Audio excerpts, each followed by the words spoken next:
This is The Gorge, the podcast where we all gather together and talk about the latest things that's happening in entertainment and video games. The Gorge is brought to you by Patreon. That's patreon.com/thegorge, where for just $5 a month you get access to not one, but two entire podcasts. $5 gets you Takeout, a monthly commentary track where Ben and I, and sometimes Saturn and sometimes Oates, decide we don't feel like playing anything, so we watch something and talk over it instead. And $2 is the everything else tier. It is... You pay $2 and any other content we put out, you get it. It's inconsistent, but it's $2. We just did Stick Fight. Stick Fight was a ton of fun. That's right. We are very soon gonna do the Silent Hill thing that just came out. Oh, that's right. Oh God.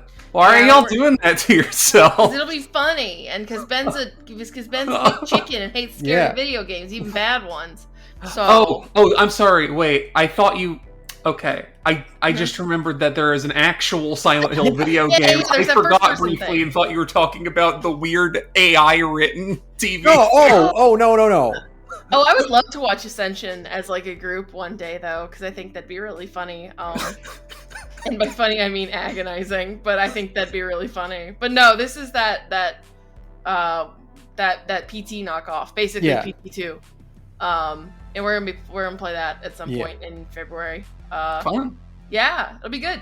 Yeah, that's everything. Patreon.com/thegorge. What's everybody been up to? I'll go first this time. Go for it. I am nearly done with Infinite Wealth. Oh, nice. What's the cry counter at? 7. Nice.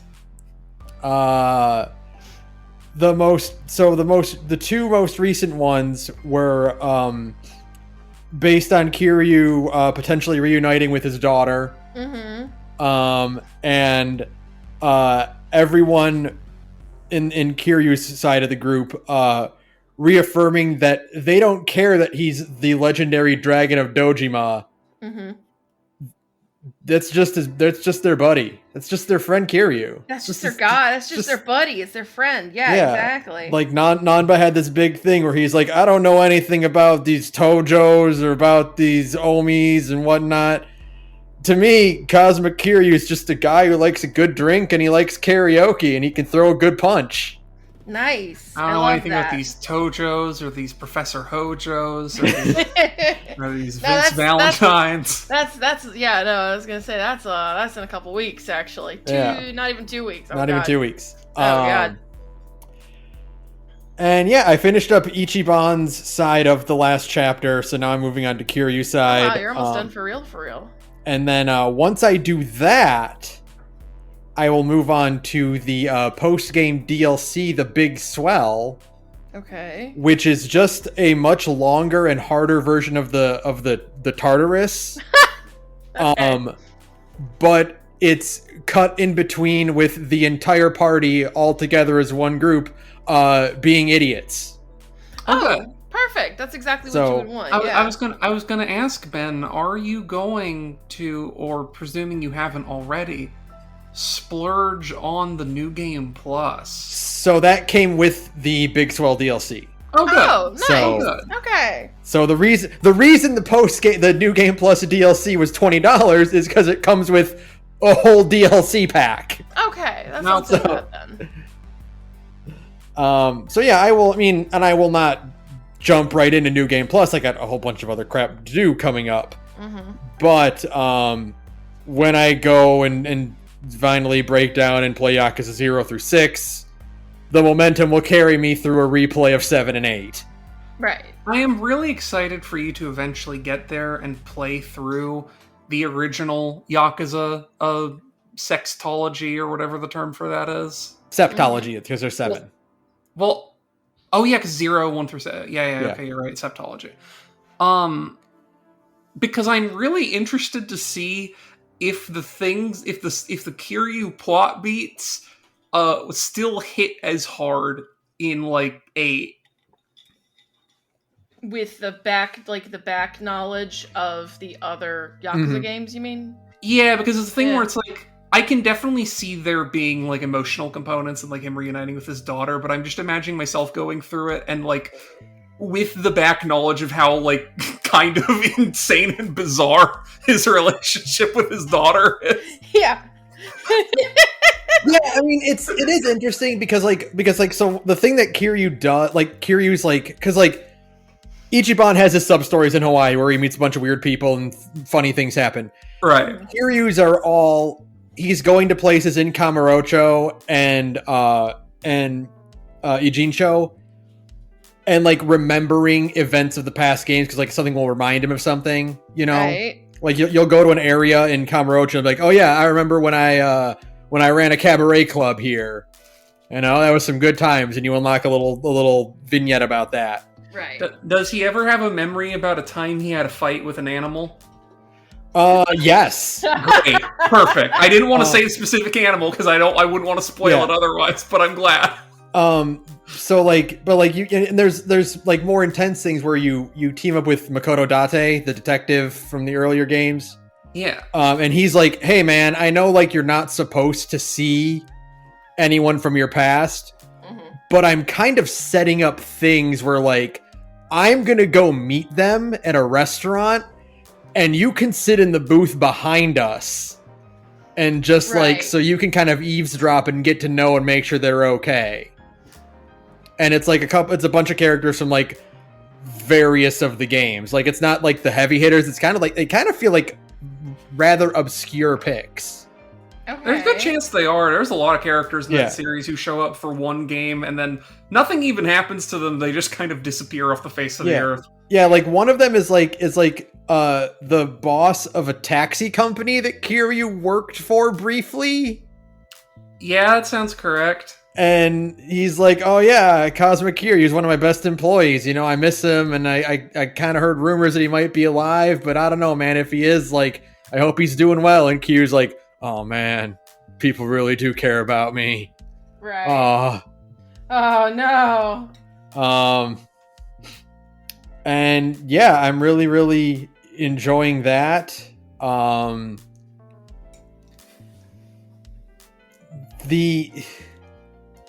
It's so well done that it can affect me even knowing nothing about these characters. Sure. Because I'm oh yeah, oh man, Cosmic Kiryu, he had a hard life. He was trying his best. I really hope we get a Yakuza 9 and he's just bald and he just goes, the treatment worked. Chemo worked, actually. Turns out I'm fine. I'm going to live for another 35 plus years. What I want is for him to be the treatment worked, and then he kind of has to sheepishly call Haruka. Yeah. And be hey, so I'm not dying. Guess what? I am actually alive. Hey, so some stuff happened. And then she just flies over to the hospital to kick his ass. There should be a secret boss fight against Haruka where it's you can't even actually attack. You start to and then back off because you feel bad. She just does a counter hit where she suplexes you into the tile. One of the funniest things to realize is that because people were talking, we're talking about Kiryu mentions her a lot, and he's yeah, I've known her for this long, and he's yeah, she's a fully grown adult now, and I looked up her article on the wiki, and I was huh, wait a minute. She's 2 years older than Chitose. Haruka is 27 years old in Infinite Wealth. Really?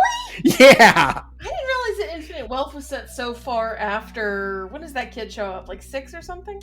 No, Haruka's in 1. Haruka's Haruka's that little baby girl that you have to basically adopt in the very beginning of 1. In the movie, we watched the movie together. That's Haruka.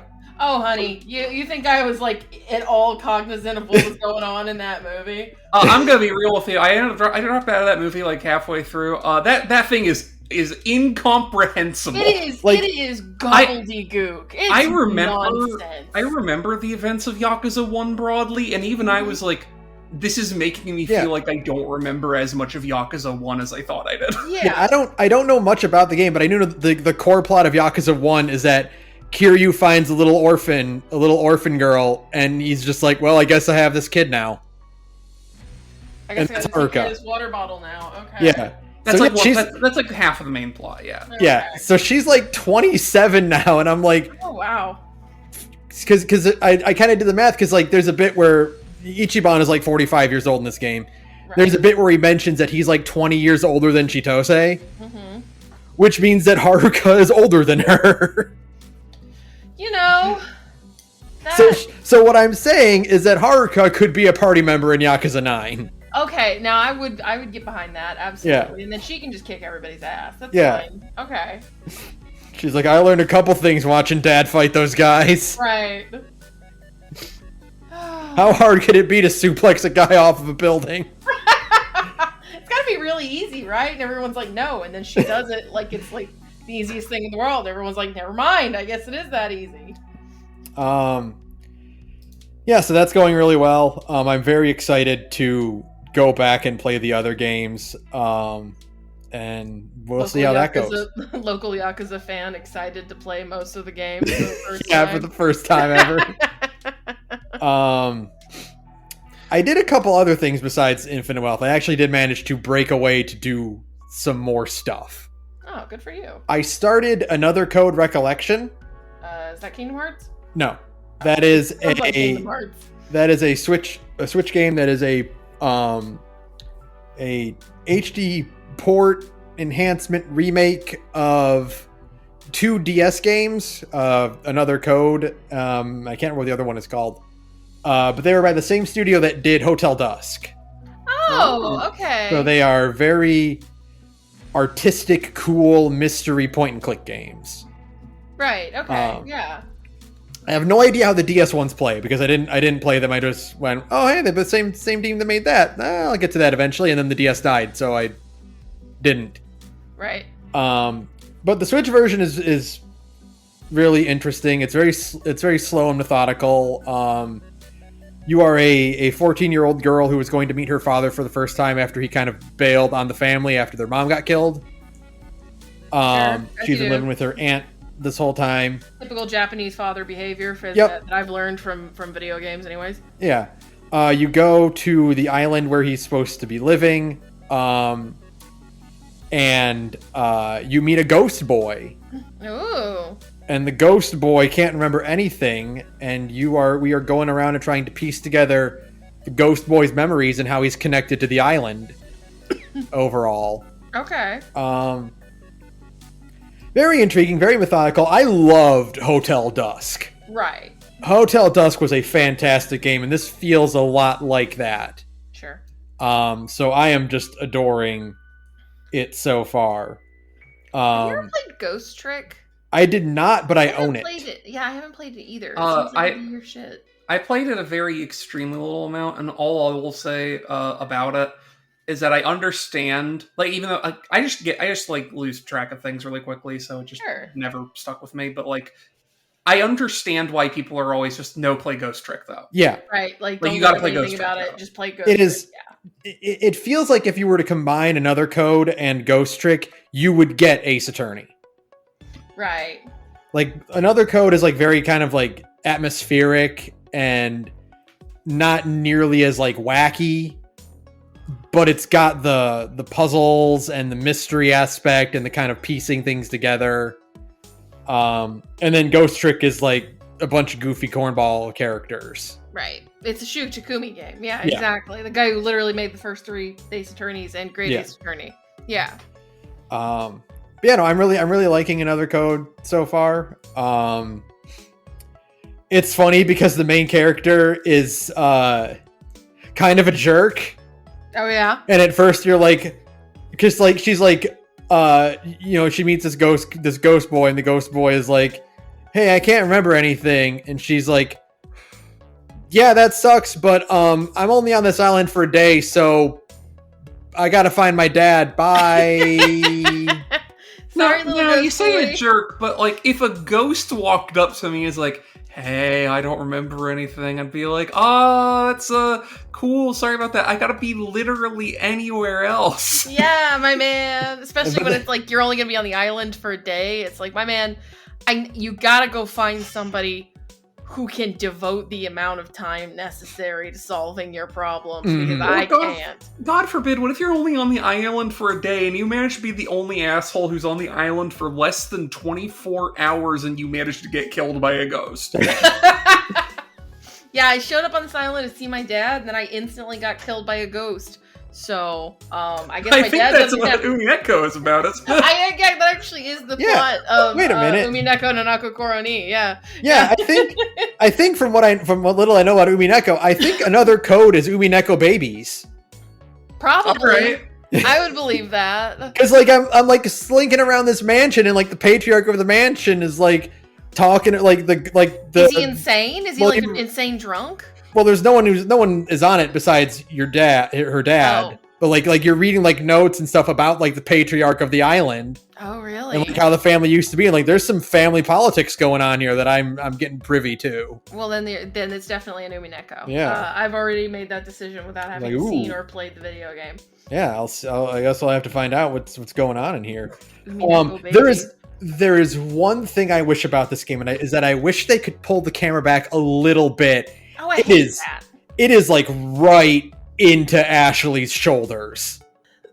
Like it's like she's got the camera on a backpack. Yeah, that's like probably one of my biggest pet peeves about video games, especially this is very funny. I've like developed a very specific muscle memory from playing Final Fantasy 14. hold L1, press down. That's right. Hold L1 and then go up or down on the right thumbstick, and that's how you adjust how far away the camera is from you. I do that with literally every other video game when I first started playing it now. I did that playing Yakuza, and I'm like, wait, that don't work. That don't work. Shit. Yeah, I have that problem like really bad. I keep trying to do it with fucking Cyberpunk. Yeah, I'm like, it's like trying to play this game like if from like you're playing the game from the perspective of Kazooie. Oh God! Like, yeah, you're the bird in the backpack. Yeah, right over her shoulder. But other than that, it's great. The puzzles are fun, and you're exploring this mansion and finding keys and stuff, and it's all a good time. Yeah. The only other thing I did is I read Futuristic Violence and Fancy Suits. What is this? By Jason Pargin. Oh, that's the John Dies at the End guy. Yeah. Yeah. He branched off to write a cyberpunk novel. Oh, nice. That sounds like the title of a cyberpunk novel that guy would write. Yeah. Great book. I absolutely adore the John Dies at the End series. Mm-hmm. And this captures that same spirit. Jason Pargin's ability the way he describes things and describes events playing out. Right. And describes the people in the world and their motivations for doing the crazy things they do is immaculate. Right. He has this perfect ability to capture why assholes do things for the most petty, inane bullshit reasons. Exactly. The most like stupid reasons ever. Yeah, absolutely. What's it called? Wait, what'd you say? Futuristic Violence and Fancy Suits. Okay. I would, as someone who has beaten Cyberpunk and to someone who is playing Cyberpunk, this could just be a Cyberpunk fanfic.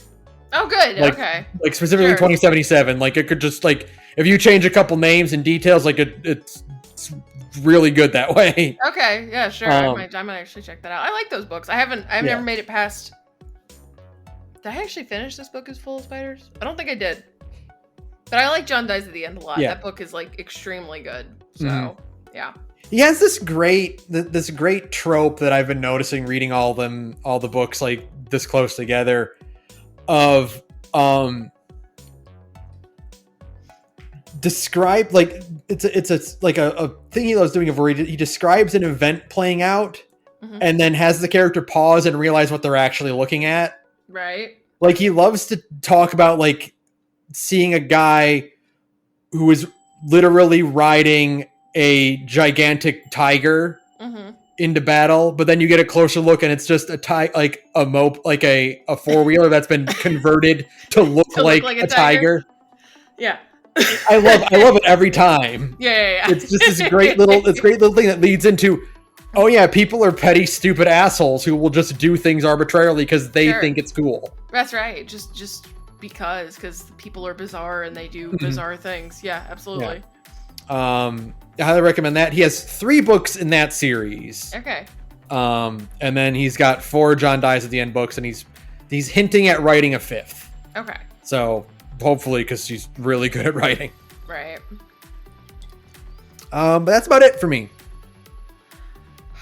Do I have anything like? I've done a lot of stuff. My dog had surgery, so I haven't finished anything. But I've been like doing stuff, but it's like a lot of the same stuff, right? Like Cyberpunk and Star Trek Deep Space Nine, which continues to be fucking great. I will talk about one thing without spoiling anything. Deep Space Nine Season 5 is insanely horny. Oh, good. Oh, good. It's weird. Like, I love it, but it's really funny. Like, the tone, I don't know if it's like, I think part of it is that by Season 5, the Next Generation was over, so Rick Berman was unfortunately paying attention. For better and for worse. So like the show suddenly has like money and production values in like a pretty significant way. For like a late 90s, early 2000s Star Trek show. You know what I mean? No movies. Huh? No movies. And but there's a reason. We talked about this. There's a reason probably there are no Deep Space Nine movies. I know. It's just Rick Berman. Rick Berman, I know. Rick Berman will in fact will face God one day, and he will be judged for his crimes. It is like, it's really obvious that Rick Berman started paying attention. So there's an episode in season 4, and I won't spoil anything about it, but it's great, and it's called Our Man Bashir, right? And It's like one of my favorite episodes in DS9. It's just a lot of fun, right? Everybody gets to goof off and be crazy. Fantastic episode. Also, it's just an episode of Garrick and Bashir riffing. So, like, it's really gay, right? It just feels like, oh, I see, okay. Yippee! Yippee! Wahoo! And then it feels like Rick Berman started paying attention because they have not had, like, any screen time since that episode. And I'm now in season 5. So... they've had like maybe 1 or 2 scenes together since that episode, so it feels like somebody caught on. How shall we say? It's from what I know about Star Trek, and if you've seen people describe it as like the disparity between individual episodes of some of the best content you've ever seen, and some of the worst television that's ever been made. Yeah, absolutely. See, I'm still working through DS9, but it does make me miss the Voyager balance, which is that much like Baki, most of the episodes are just the dumbest thing you've ever seen committed to a TV production budget. Sure, but it's really fun. It's like compellingly stupid. So that's okay. Yeah, sure. Yeah, like, and for the most part, DS9 has not had as many stinkers as the Next Generation, which is like the coin toss odds of getting a good episode or a bad episode in TNG, right? Yeah, never mind the fact that basically the entire first 2 seasons were bad episodes. Yeah, like the entire first 2 seasons got them all out of the way. Are unwatchable. Well, I wish they got them all out of the way. They in fact did not. No, they did not. I still remember the episode where Crusher fucks the Scottish ghost. I remember the episode where Worf gets his back broken by a barrel, and it's like a 45-minute long treatise on the ethics of assisted suicide. It's so bad. What a terrible episode. Oh shit. There's so many bad episodes in the Next Generation. It's fucking absurd. I should stress, by the way, back broken by what was obviously an empty plastic barrel that could have weighed more than half a pound. I have seen that much at least. Oh yeah. That actually makes a comeback. There's a scene in like an otherwise great episode. It's like one of the O'Brien Must Suffer episodes. I'm not going to say anything about it. there are great by default. There are multiple O'Brien Must Suffer episodes in Deep Space Nine. I need to emphasize that. There have been like 3 so far that are just like, is this the one that everybody's telling me about? And then I like ask like the 2 chat, because like Big Gay Nerds has a lot of Trek people in it, and then the Discord also has a lot of Trek people in it. So I'll ask both of them, be like, is this the O'Brien Must Suffer episode that everybody's talking to? And the answer is inevitably always, it's one of them. But there is an O'Brien Must Suffer episode that is otherwise fantastic. It's called Hard Time. I won't say anything, again, can't say anything about it. Great episode. But there is a scene where O'Brien is like pissed off and like trashing one of the storage rooms in Deep Space Nine, and every single one of those fucking boxes is empty. And you can just tell, like, by the way, like, the noises they make and the way they fly off, and it's like, oh, okay, well, those are prop boxes. You couldn't even put, like, a rock in them? Okay. No. No, don't even go out into the back lot and just get, like, a couple, like, it's semi-heavy bricks. Can you imagine how much better Star Trek would be if they had the rock quarry from every Toku show? It's like, I was just thinking of the bit in fucking The Room of All Things, where Tommy Wiseau effortlessly lifts a CRTV over his head. Yeah, but I think that's a real TV too. No, that thing was definitely hollowed out. Oh, was it really hollowed out? I don't remember much about The Room. There's no way you can lift a CRTV that big that effortlessly. No, I don't know. Tommy Wiseau is an alien from space. He is a Star Trek character, so he might have 20 strength. You don't know. That's what I'm saying. I would believe it if somebody told me that the TV that Tommy Wiseau hucks out the window in The Room wasn't empty, and he literally just picked up a CRT that was like on set and it wasn't in the script for him to throw it, and he just picked it up effortlessly. I would believe it. I would be like, yeah, that makes sense. That tracks with Tommy Wiseau. Everything else. Melee players see that scene and cry.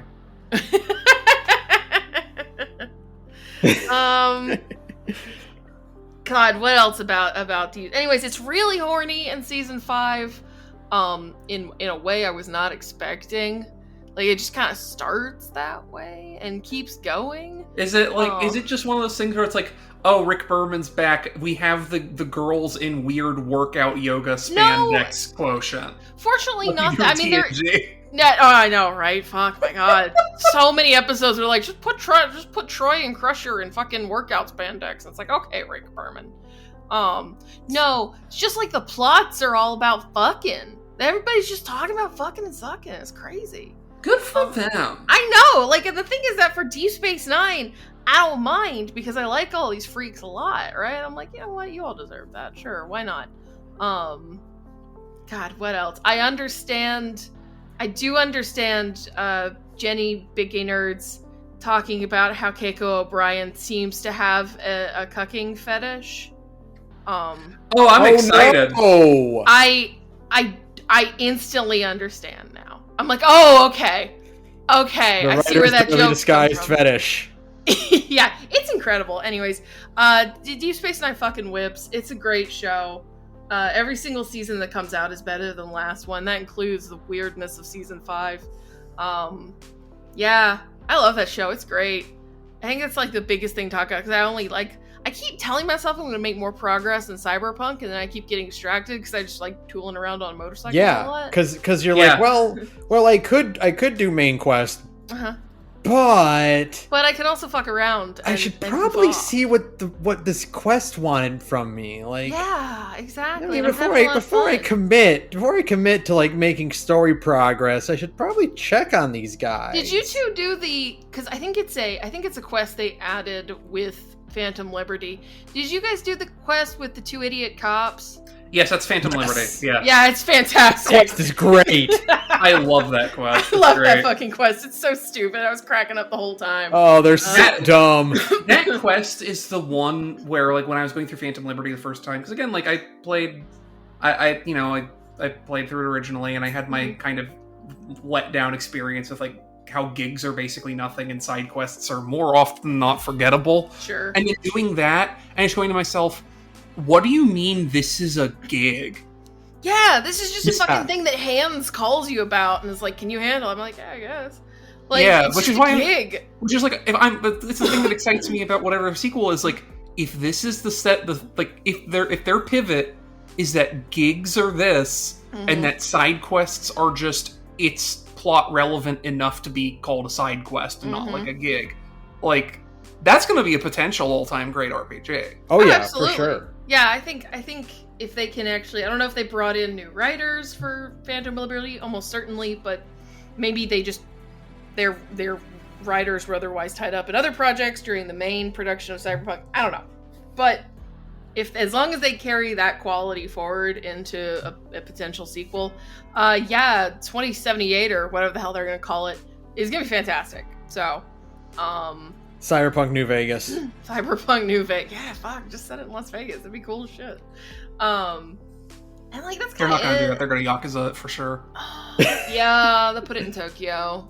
Well, no, I mean, they're going to reuse the city they spent like 7 years making. Yeah, that's true. That's actually a really good point. And honestly, they should. Yeah, I mean, that's because Night City, especially if they could, like, this is actually a thing I've thought about a lot while playing this game. There are so many little nooks and crannies in Cyberpunk that I'll sometimes stumble upon and just find and be like, oh, this is cool. But there could be something here, but it's weird that there's not. Yeah, there could be something here, and there's also, and I don't know how to solve this because part of the appeal of Night City and of like Cyberpunk aesthetics in general is visual clutter, right? Right. So I don't know how to solve the problem of indicating like, hey, there's something here, you should go check it out, right? Like Bethesda, back before they made Starfield and made a bad video game, understood that, like, okay, well, our big open worlds are, and this is also like The Witcher, right? The Witcher 3, where it's like a big open field, so if you see a house in the distance, it's like, decent odds that there's gonna be something interesting in there. But when you're in a huge, like, dense city like Night City, like, you're not gonna stop and check. Like, okay, good example. I was following a thing to go look at a piece of one of the tarot graffiti, right? Mostly because I wanted to go drive around in like the rural parts of the map and just have a look around, right? And because the bike because all the vehicle handling in the game is really bad, I crashed my bike. Why can't you brake? I don't. At a reasonable distance. Know. It's a fucking insane driving physics in the video game. I just want to interject one quick thing. About Cyberpunk to its detriment is that the braking in Cyberpunk feels like a recurring nightmare that I have actually in real life. That's so funny. You just can't brake your car? Yeah, I have recurring nightmares about not being able to stop in time. All the time. Like my brake lines are failing or like I'm slipping on ice. Yeah. And stopping a car in Cyberpunk feels like that. Yeah. I had a dream like that all of once, a nightmare like that all of once. Because I think this is illustrative of how toast my brain is. The nightmare wasn't anything about like the brakes are bad. The nightmare is that I was driving the car and I hadn't noticed, but my normal car tires had been replaced with giant skateboard wheels, and I no longer had the traction sufficient to brake the car. I see. Okay. Anyway, continue. So I wreck my bike, right? Right. And I go. It throws me off the bike. And as I'm like getting back up and like going to doing the walk of shame to go pick my motorcycle back up, I look up and I realize that there is a building across from me that has like turrets and stuff around it, but there aren't any like gangsters or anything like that around it. I'm like, what the fuck is this? And there's no graffiti or anything around it, right? Mm-hmm. So I'm like, what the fuck is this? I go check it out. And there's like a little teeny tiny, just like Bethesda style, like environmental storytelling little thing of just like, human traffickers dying and the people they've got in the basement being trapped down there, right? It's bleak. They die because like the power breaks down so they can't get out, right? So it's bleak, but it's still like a little story, right? Mm-hmm. That building looked exactly the fucking same as every other building that I can't go into in Cyberpunk 2077. And, the only reason I saw it is because I'm an idiot who can't brake on time. right? It's this weird thing of there being like two different versions of open world, which is you have your Fallouts or your Tears of the Kingdom, where you're in a big field, so that if you see an object, it's like, oh, there's something over there, right? Yeah, pretty good odds that that's something that I should go look at. Yeah, but then you have stuff like Cyberpunk or like Kamurocho and Yakuza, where it's like, well, this is a big sprawling urban city. Like there's signs and billboards and people walking around everywhere. How do you make things distinct? And you really can't. You kind of have to rely on like mini-map markers and like having a quest marker there to encourage you to go check it out. Yeah.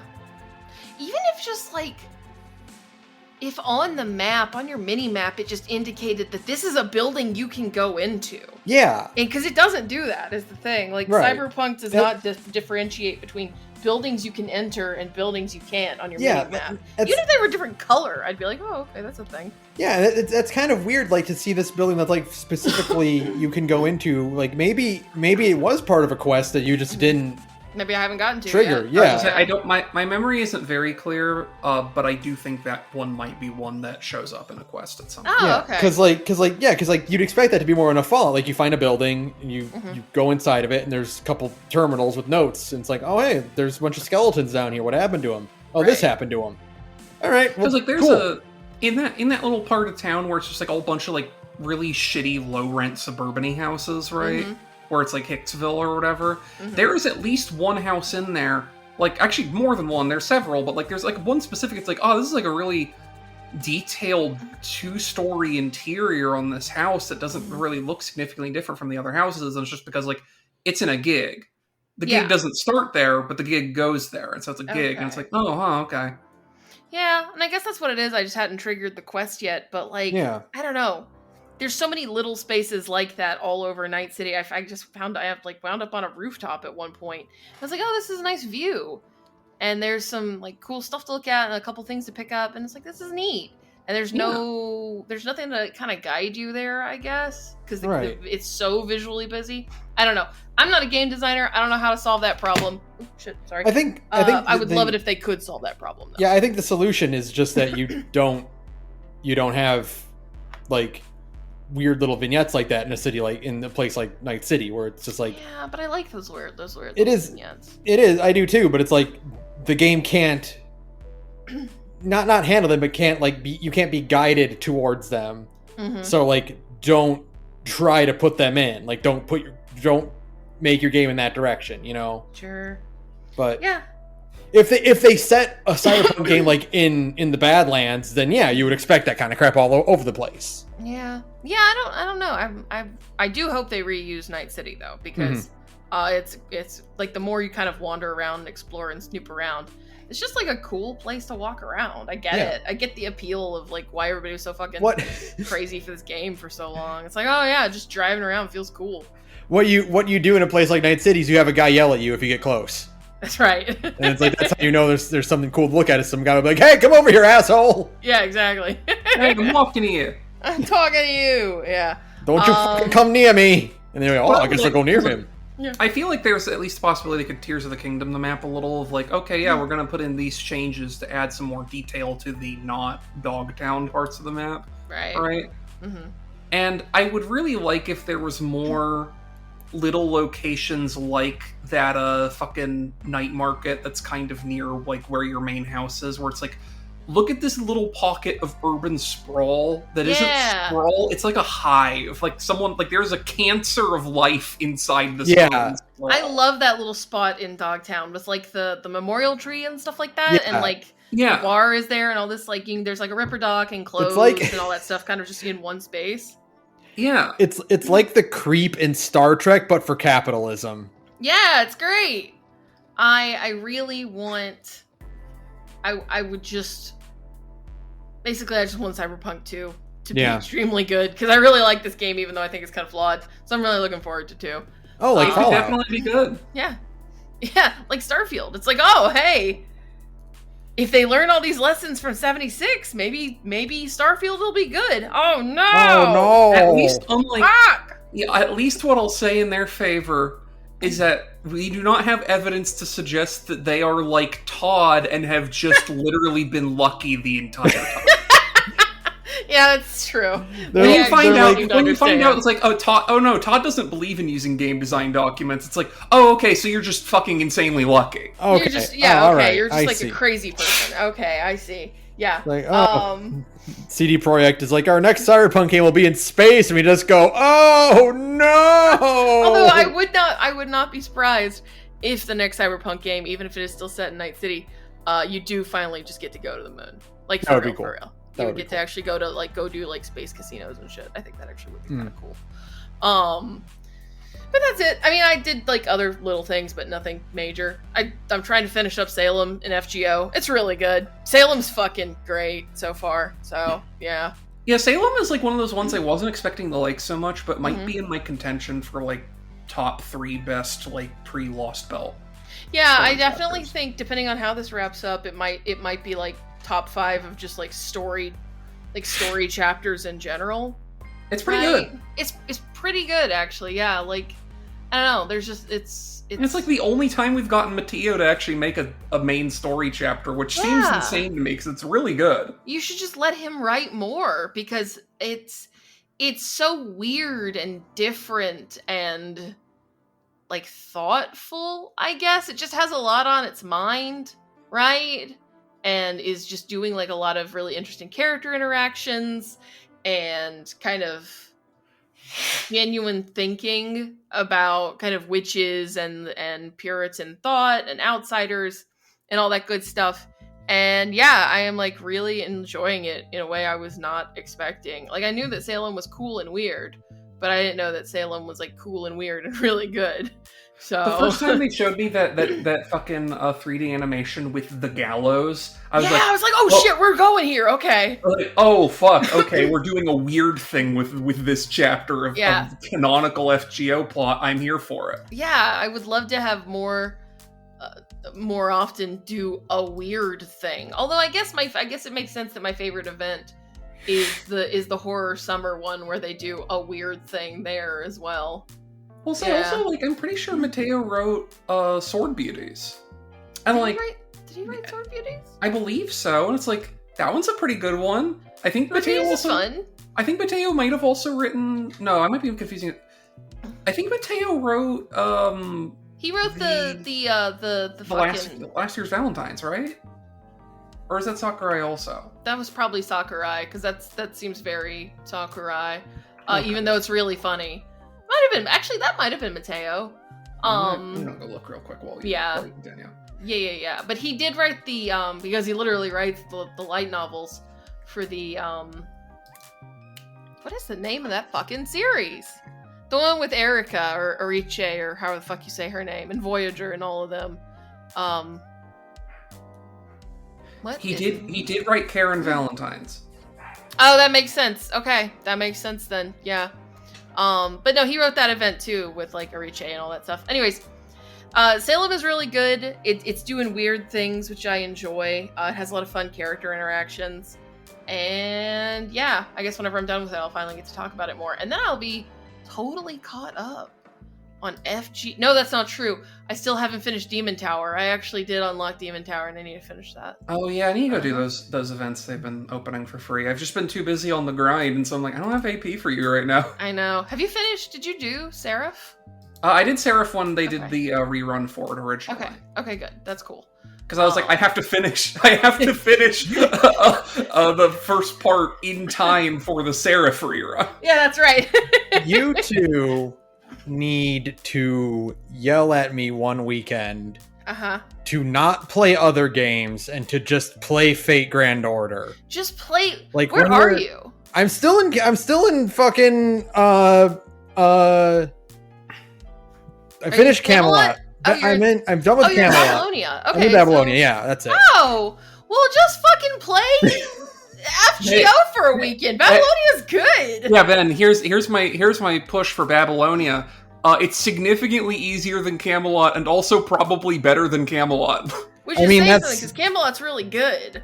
Yeah, I liked Camelot, but I'm glad that I'm getting out of the point where the game is dragging. Because like when I do pop in and do like a little bit of Babylonia, I'm like, oh, hey, I'm in the battle now. Mm-hmm. Oh, cool. I'm not doing 15 minutes of idle dialogue that ends up not being relevant because they're just fucking talking about recipes.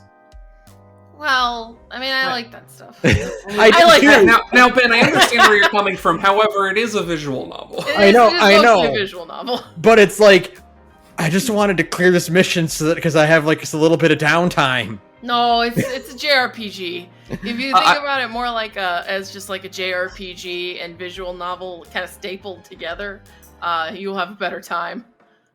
So last year for in Gigaboots, Bob was the only one of any of them who actually touched Samurai Remnant like at all. Mm-hmm. And I remember he was talking about his feelings about it. It's like, yeah, I mean, game's fine. It's just there's a lot more story than I was really interested in seeing. And I'm like, Bob, it's a Fate game. It's a Fate. That's the thing I noticed too. Because I'll kind of bebop around. I'll play a little bit of Fate, and then I'll go play I'll play Samurai Remnant, and then I'll play Cyberpunk. I'm kind of going back and forth.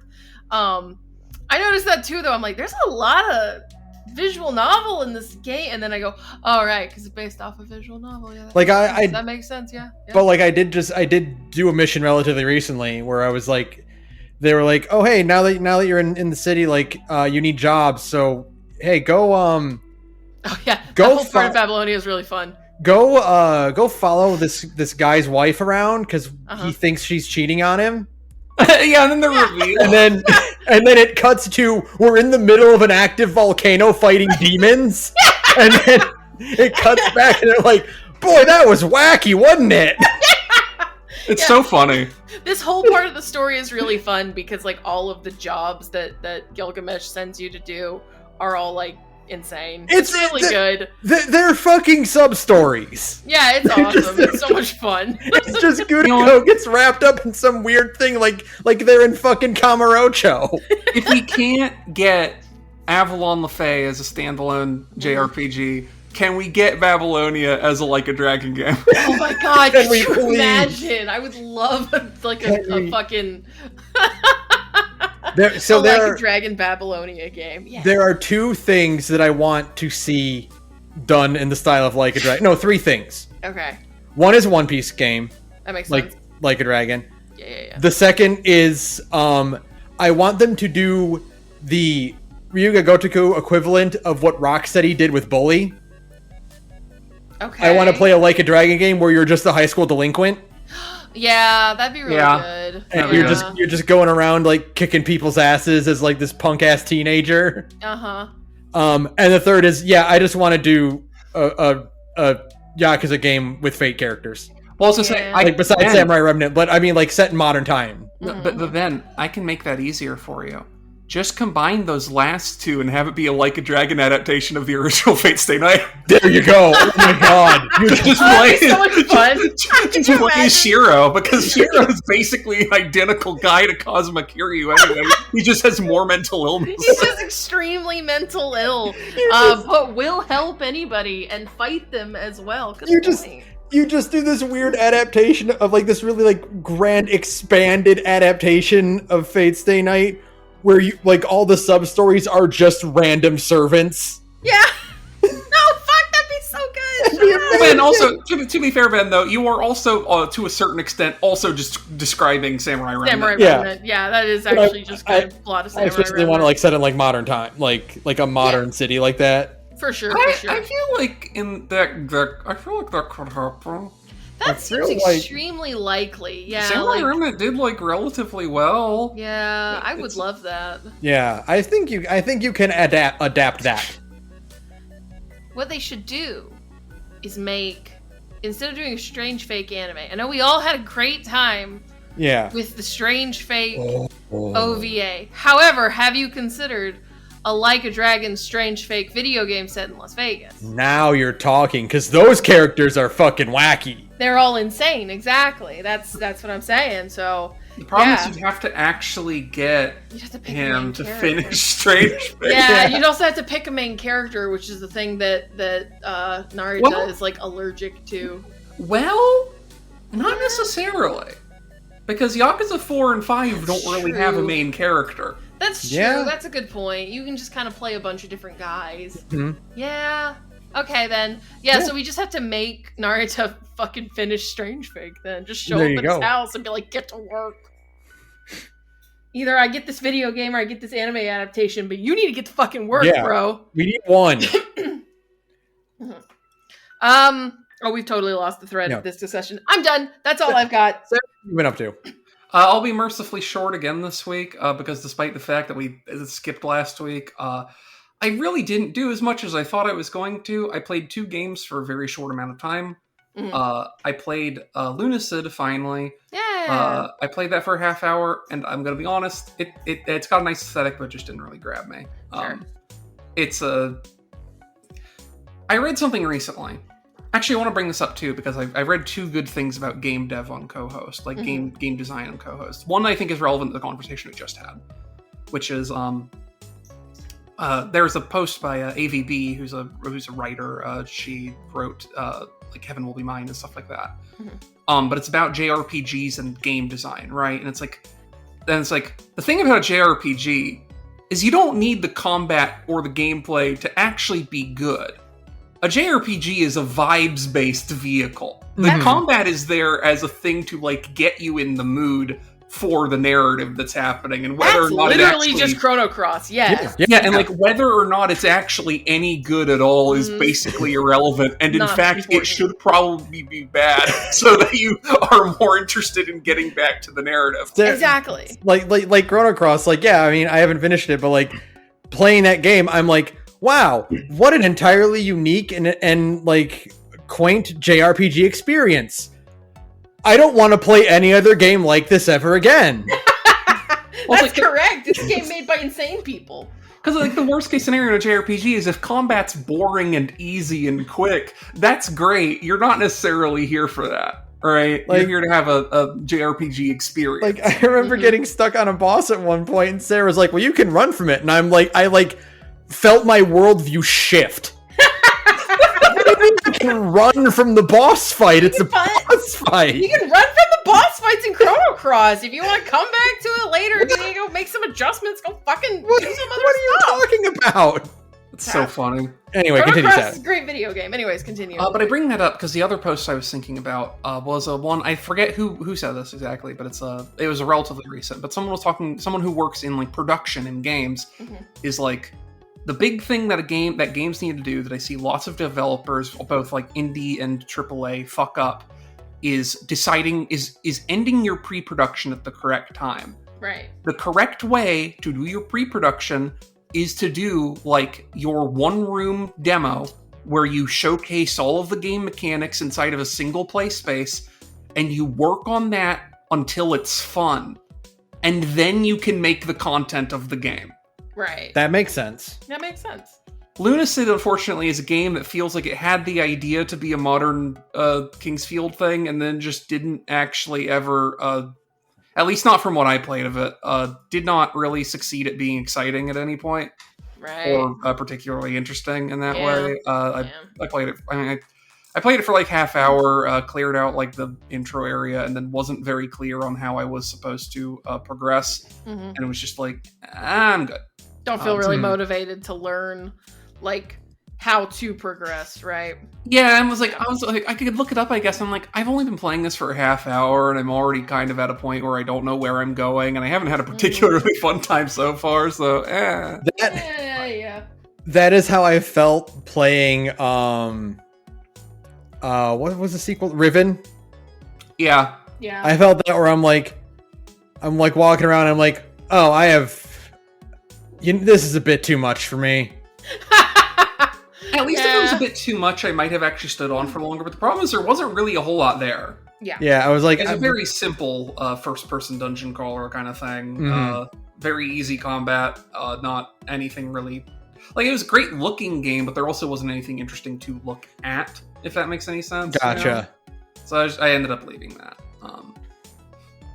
The other one I played, which was also for a very short amount of time, only like 45 minutes an hour or something, but I liked better. I just also didn't end up sticking with it because I got distracted, as you do, is I played a bit of Brigador Armored Edition, which is like a isometric perspective action mech game. Ooh. So it's sort of like Yeah, it's actually, I think you'd like it, honestly, because it's like, it kind of presents itself like it's going to be really complicated mech sim, but it is really just a twin stick shooter with some tactics in it, right? But it's like a real-time action game, basically. That game, that was a good amount of fun. For me, it was just like I'm actually not as much in the mech mood as I thought I was going to be, and so I'll just leave it. But that was a good bit of fun. Do a lot of flying around in hover tanks and or stomping around in mechs, shooting guns, exploding buildings. Oh yeah, as you do. Fun. There's a great screenshot from it where they make clear in your first tutorial mission, where they make clear in the briefing, completion of this mission of this contract will result in the permanent revocation of your citizenship to Solo Nobre. And then also in another window, it shows any income that you get from missions has to be reported on this form for citizens and on this form for non-citizens. I'm like, okay. We're in it. All right, cool. Okay, I see. So that was fun. That's really been it for me. I watched a bit of Deep Space Nine. Well, a bit, actually. I guess in the last 2 weeks, I watched a season and a half, basically. Yeah, there you go. I forget what the last episode I finished was, but the one I started, and I'm like, I don't have the mental headspace to deal with this right now, was an episode that starts with Jake meeting up with the Dabo girl that he's into. Yeah, that's correct. And I just sort of looked at that and I'm like, no, I don't have the energy for this right now. There is it is very 90s, but also very insane and very funny. That Jake has a thing for older women, right? And that is a running joke in the show, that Jake has a thing for older women. And for a little while, he does date that Dabo girl. And boy, you know that this show was made in the 90s, because they mention that she is 21 and Jake is 16, and you're like, That's 90s. Hi, Twin Peaks. Hi, Twin Peaks. Yeah, exactly. Yeah, Twin Peaks. Now, God love Twin Peaks. It keeps implying this tension between Cooper and Audrey, but and I haven't finished it, obviously. But so far, they haven't acted on it. I will tell you part of why that is. Oh, why? Because Kyle MacLachlan was dating a different actress on the show, who wasn't Audrey. I see. And she did not like the idea of They kind of poo-pooed that because she wasn't a big fan of it. This is the same actress who did not reappear for the movie. Molly. Okay, Molly's actress. I see. Yeah. Okay. MacLachlan was dating her at the time. Okay. Yeah, because Twin Peaks is the epitome of the 26-year-old playing a high school student. Right. All of those. They're these characters are this is a 17-year-old girl. And you look at Laura Palmer and it's I know girls who look like her now and Yeah. Now. Right? Adult women who look like Laura Palmer. Come on. Mm-hmm. So yeah, that's kind of what makes it slightly less weird. But that's the thing about Deep Space Nine. Twin Peaks, it's okay, they're teenagers, but they're all played by adults. They'll act like adults. They'll look like adults. And you watch Jake age in real time. You're watching Jake age in real time. That boy actually is 16 and he looks 16. And Marta, the Dabo girl he's got a thing for, acts 20 and looks 20, and you're like, oh, that's not great. It's the 90s. It was the 90s. It was the 90s. We didn't care about that shit back then because we didn't realize that you could have unequal power dynamics in a relationship where people were less than 10 years apart or whatever. Yeah, which was the style at the time. It was the style at the time. It's very weird. That whole plot line is handled okay for the time, so it's not so bad. I mean, it's still weird, but yeah, it's handled about as well as you could hope for a show from the 90s, right? Mm-hmm. So yeah, Speaking of show, actually, I guess the show isn't from the 90s; it's from the early aughts. I've also been watching lots of Inuyasha. Yes, you have been talking about that. Well, that's been a lot of the last of my 2 weeks because I've been I had a depressive funk 1 week, and then also I'm finding right now that I think I have the beginnings. I apologize if you hear any of me swallowing or coughing in the audio on the show, listener. I'm developing what I think are the beginnings of a broad sinus infection. Oh, that sucks. Because yeah. I have caused by Inuyasha? No, but I am in a mental and physical headspace where I just sometimes want to crawl in bed and go, I want to put something on the TV that I only halfway have to pay attention to. And guess what? You only have to pay attention to about half of an Inuyasha episode. That's so good. That's optimistically. Ben, you only have to pay attention to maybe a quarter of Inuyasha total. Yeah. And also, not evenly split either. Like, it's kind of a season 2 of Twin Peaks situation a little bit, where, so I'm near the end of the show, actually. I only have, like, maybe, like, I don't know, a couple dozen episodes. Like, when I say a couple dozen, I mean, like, 1 or 2 dozen episodes left. Sure. But it's definitely a situation where, you can watch, like, you basically watch the show up until you've gotten the entire main cast, right? Like, you've got Kagome, you've got Inuyasha, you've got Shippo, you've got, the others. I want to call Miruko, but I feel like that's Moroku. Moroku, there you go. I got dyslexia for names. And the other chick. Yeah, I should know off the top of my head because I've been watching so much of the show, but my terrible ability for names strikes again. Don't worry about it. Sorry, Boomerang Girl. What'd you say, Sarah? Sango, that's right. Okay, thank you. I don't know why I can't remember any of this shit. I've been watching so much of the show, I'm just like, no, it's just gone.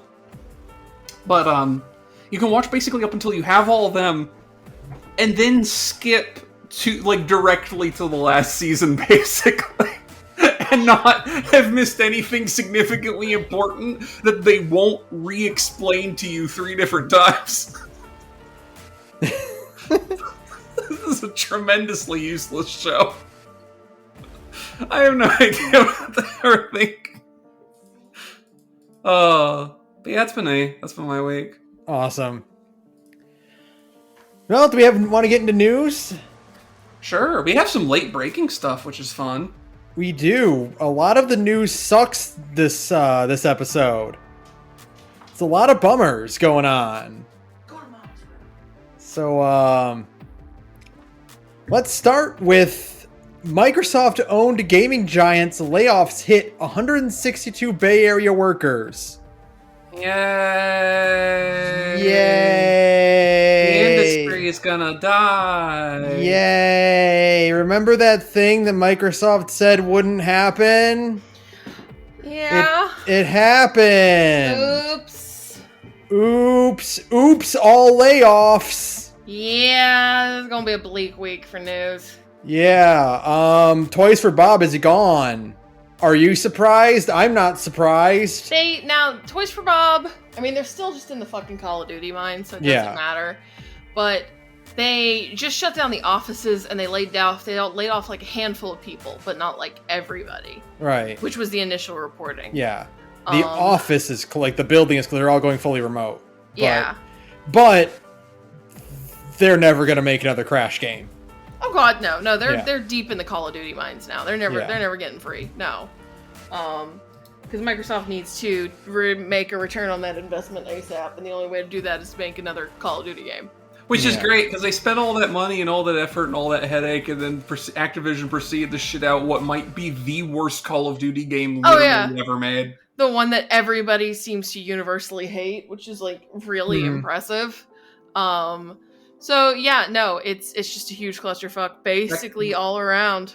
That game is 5 hours long, and most of its campaign is just recycled for multiplayer content. God, that's so fucking great.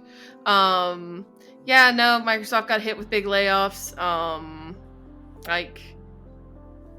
What was that? I saw that the fucking the relatively popular community manager for Fallout 76 got, which sucks. Yeah.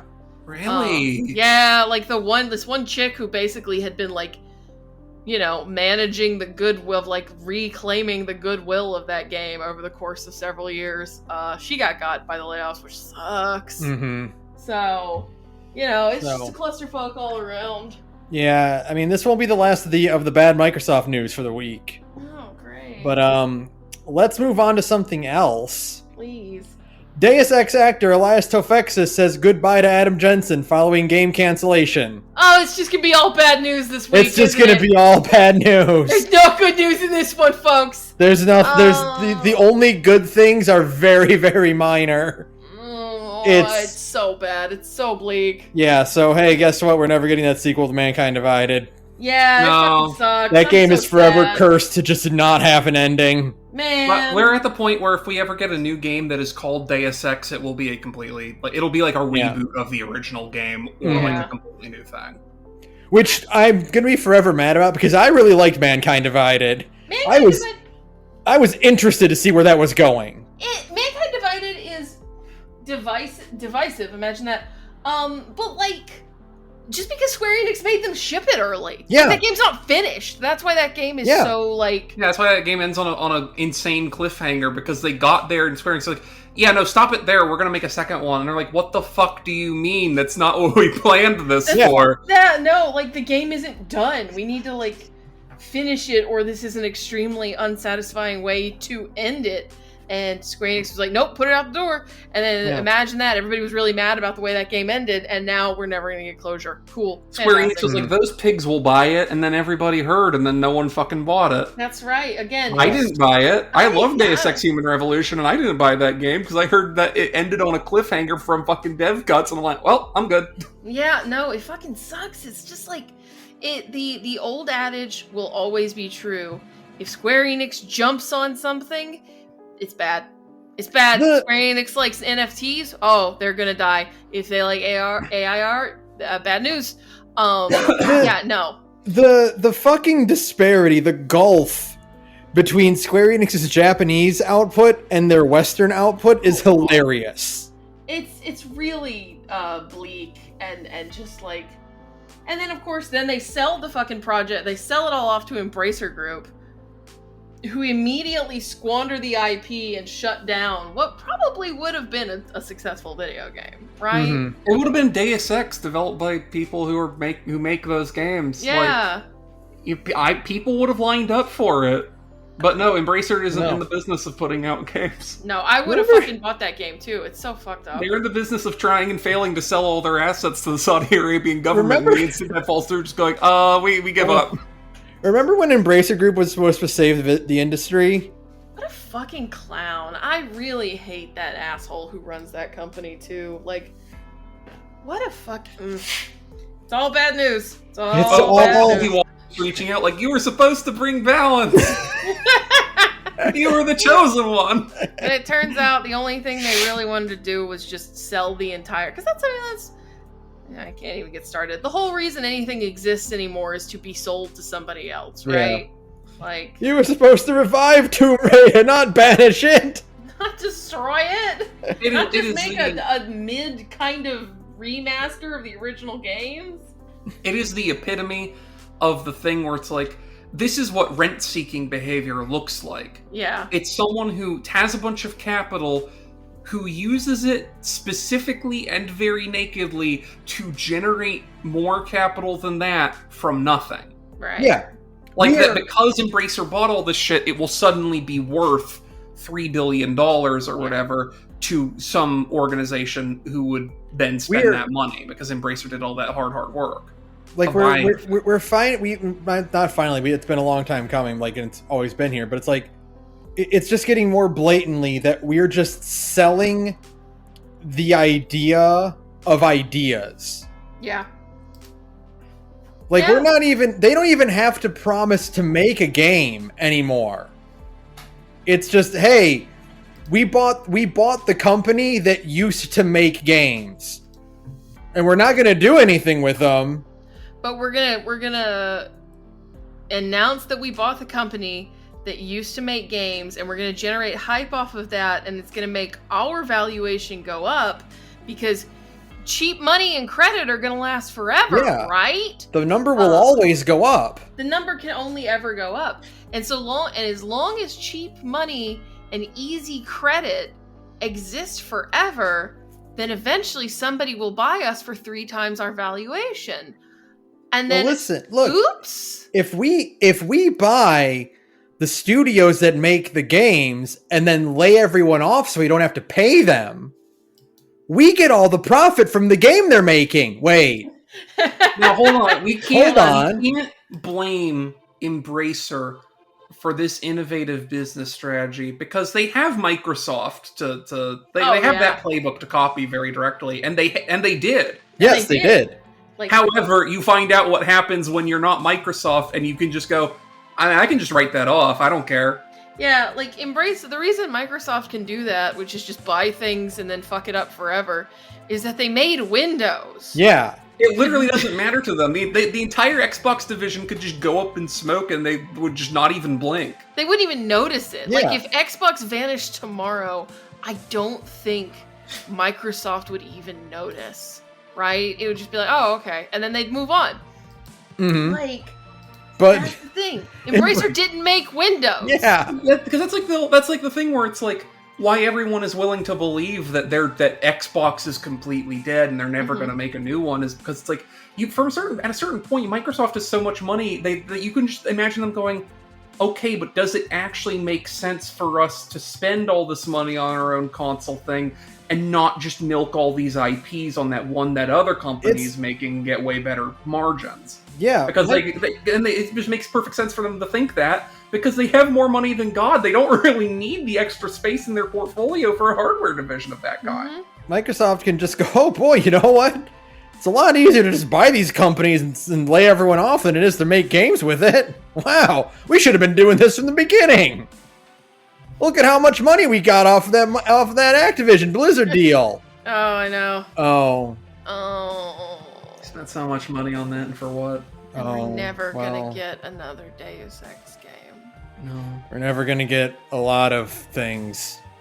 Elias, man, the fucking games industry does Elias Tufexis so dirty, and I'm including Starfield in that. You should. Yeah, he's wasted in that game. Squandered in Starfield. Wasted in that video game. It's like, so you got Elias Tufexis to play a space cowboy? Oh, he's boring? What the fuck? You got Quark in your video game. And he's just some old guy. He's not even like a cool old guy. He's just some old guy. You got, to make this clear to everyone listening and whatnot, Starfield, Bethesda got Elias Tofexis to play a single dad space cowboy. Yeah! And he has no fan art. Do you know how hard you gotta fuck that up? He's riskless. This, if you described that character to anyone who hasn't played Starfield, they'd be like, okay, well, I'm going to mash my character against his face all day long. And then you meet him and it's like, oh, there's nothing here. He died in my game. Mm-hmm. And his daughter continued to exist for exactly long enough to tell me that she hated me for having let him die, and then disappeared. Just gone like the ether. Like, just vanished into the wind, yeah. Here's the thing, like, you have Elias Tofexis playing a space cowboy in Starfield. It's the most boring character in the game. You fucking put Elias Tofexis space cowboy in Cyberpunk 2077 and you're giving people, like, sexual awakening. I know.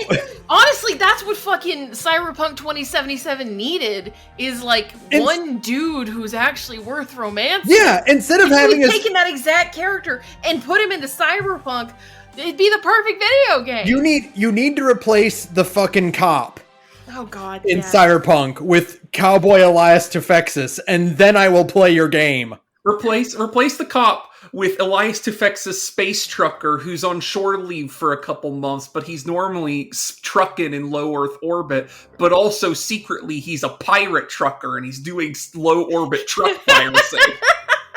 And that's the coolest fucking character in the video game. Yeah, he's also a single dad, and it's been hard since Deborah left us, but I'm thinking my old trucker heart's got room in it again, and Lord knows that Molly needs someone to keep her company when I'm up and doing my trucking business for 6 weeks at a time. Oh God! I hate leaving her with my brother Daryl, and he's got the patience of a saint. But and also, I sound like this the entire time. Like, okay, sold. Yeah, that's sure, great, absolutely. Like, sure, you need a second Molly while I'm at it, bud. How would you feel about giving her a sister? Granted, I don't know if I'm going to be alive long enough to make good on that check. Oh my God, I'm going to try. It's like Johnny, what should I do? Well, fuck him, obviously. Look, kid, I would. If you don't, I will. Yeah. Give me those drugs. It's so easy. It's so easy. And yet, both companies are just like, I don't know, nothing. Like, Nothing. there's a cop, and we squandered Elias to Fexus, and it's like, oh. And to evidence our lack of imagination, the cop really does just look like you most cap scanned in the guy from Criminal Minds. Yeah. Like, it's just him, but he has, like, a little fucking shitty like Borg eyepiece on. Yeah, he literally looks like he's been assimilated by the fucking Borg. Like, he's Locutus of the Borg. Like, come on. You know? Like, it's so fucked up. It's just... we can't do. We'll be here all day. Please, listen, we can't have good things. You know what we can have? What's that, man? Ubisoft CEO defends Skull and Bones' $70 price despite its live service leanings, calls it quadruple A. Yeah, here's the thing. Yeah, okay, that game's buddy. still getting its asshole blown out on Twitch by Helldivers, which Yeah. is made by a bunch of Finnish people and costs $40. It's so funny how much this game is getting washed by Helldivers. It owns. Because, yeah, it's a game that cost $40, was made by a bunch of Finnish people who were not prepared even a little bit Oh, for no. Helldivers to be successful. It's Endwalker all over again, which is get the fuck out, we're full. Are you ready? Are you ready to feel, to understand how blown the fuck out this game is? Please. So, on Twitch, Helldivers 2, 60.9 thousand viewers. Fantastic. Do you want to know what Skull and Bones is doing right now? I wanted to play this game, so thank you for pulling this up, Saturn, because I wanted to play this game. Okay, guess. I'm gonna guess... Oh, the game came out like 3 days ago. Mm-hmm. About 4, but also it had an early access period, so it's been like... Helldivers is what 60,000 you said? 60.9. I'm gonna guess 1,500. Sarah, what's your guess? I'm gonna go lower, actually, and say... No, I will go higher, because it's still an Ubisoft game, and it's a game that people want to make fun of. I'm gonna say 2,000. You're both slightly pessimistic. It is 4.9k. Wow, okay. That's However, not... that makes it less than 10% of Helldiver 2's viewership. That's more than I was expecting, for sure. Mm-hmm. Yeah. It is only just beating out the Tomb Raider remasters, which have 4.2k. Oh, when you put it like that, that's really bad. It's also currently getting its ass beat by Deep Rock Galactic, which has 7k viewers right now. I see. Okay. Like when you compare it to Tomb Raider Remastered, which is a pretty modest success. Sure, absolutely. 4,500 people watching that game. That's pretty good for a remaster of some PS1 games. Yeah. And then, this is their new game that took them like a decade and a half to make. It is still getting $70. It is still getting its ass beat by Lethal Company, which, despite no longer being the flash in the pan current indie darling, is still at 10.2. Wow. That's amazing. Doing more than double the Twitch viewership of the Skull and Bones game. That's quadruple fantastic. A. It's tied with Baldur's Gate 3, a game which I have to stress is insanely boring to watch. Great to play, extremely boring to watch. Mm-hmm. That game is slow as molasses. That's amazing. This is their quadruple A game. Like, it's so funny to just, like, the whole purpose of the video game was to make a full video game out of the pirate sections from Assassin's Creed Black Flag. Right. That was, like, that's the whole, like, the nascent point of all of this is, like, 1 billion fucking years ago when they made that Assassin's Creed pirate game, it had, like, piratey stuff in it, and you could board ships and take ships, and it was really cool, and someone's like, we should make a whole video game out of this. Yeah, the thing is, you had a whole video game of that, and you could have just taken that and moved some stuff around. And not only did they not do that, but all of the cool shit, by all accounts, all of the cool shit that was in Assassin's Creed Black Flag, like the boarding sections and all that stuff, is just not in Skull and Bones. It's just not in the video game, which is incredible. So all the stuff people wanted the video game to have, it doesn't have, and also it costs $70. You know what's currently beating, real quick, one last note. You know what's currently beating it just barely? What's that? Old school RuneScape. 5,000 viewers flat. I remember seeing clips of Skull and Bones, and then in response, people were like, "Yeah, anyway, here's the boat riding minigame in Kingdom Hearts 3." Yeah, and it's like oh, as this minor side content, we put this entirely fleshed out map of the Caribbean Ocean with a full-on ship battling and boarding and all that stuff, and it's just oh yeah, we threw that in as an afterthought in Kingdom Hearts 3. A game that's now like 6 years old. That's so funny. Hey, Ubisoft, remember when you made Black Flag in like 2014? That was like a PS4 launch title, right? That was when that was? Hold on a second. Let me just double check. Black Flag wasn't that still 7th gen? It was cross-gen. Oh, you're right, though. October 19th, 2013. Wow. Hey, remember 10 plus years ago when you put out Assassin's Creed 4 Black Flag and spent 10 years and God knows how much money failing to just turn that into a live service game? And also remove the parts of Black Flag that people like? What's your fucking problem? This is the easiest assignment in the world. This is like if you told someone to bake a cake and they came back with like a poorly constructed pipe bomb. There's biting off more than you can chew, and then there's ordering a party platter for one person, and then not even getting through like the appetizer part. Right.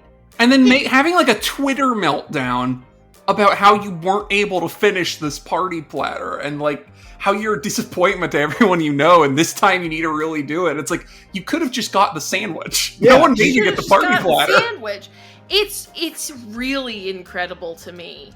Just I am loving. I do feel bad for Rocksteady, and only Rocksteady. But I am enjoying watching the total collapse of these overpriced like games as a service games in general make me want to die, and so like Helldivers 2 is one of those, right? No, it's not. I'm going to be real. It's there's no DLC, there's no microtransactions. But I mean, like, it's still going to have support. It's still like a live service. It's a live service game, but like it is not. It does not have any microtransactions or anything like that. It's a $40 game that you can just play. It's like FF14. And if we really want to compare how dead games are, by the way, in the entire time I was doing that bit, I did not see Suicide Squad Kills the Justice League anywhere. I'm on the Twitch Discover. I'm on Browse right now. I'm just going through the games that it thinks it wants. I want to see, and like I'm control F'ing it every so often to make sure I didn't miss it. Oh, there we are. It was several scrolls down. Ooh, 810 viewers. They're gonna take Rocksteady out back. Do you know they have... They're gonna make them ritually kill themselves. This is bad. You know they had like 13 seasons worth of stuff planned for the Justice League? More people are watching Splatoon 3 right now. I just did a search for Suicide Squad Killed the Justice League, and I'm looking at the things here. One of these is just Mortal Kombat. Someone's not even fucking playing it. They're just playing Mortal Kombat and forgot to change it to the actual game they're playing. Amazing. It's the total viewership of Suicide Squad is only beating out 2077 by a couple dozen viewers, and that's a story RPG that came out in September. That's amazing. You know what? I do feel bad for Rocksteady. I really do, even though like they brought this on themselves by making a fucking live service game, right? Like, to a certain extent, I mean, they did still make they made Arkham Asylum. They basically changed like the face of like third-person action games in a huge way for an extremely long time, right? Like they basically reinvented a whole genre on their own. So I feel bad for them.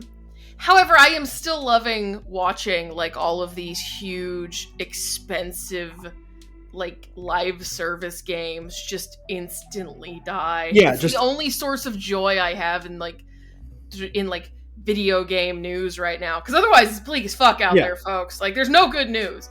But like, this is extremely fun to watch. It's a little bit of catharsis. You kind of wipe the sweat from your forehead where you're like, oh, they're failing immediately good.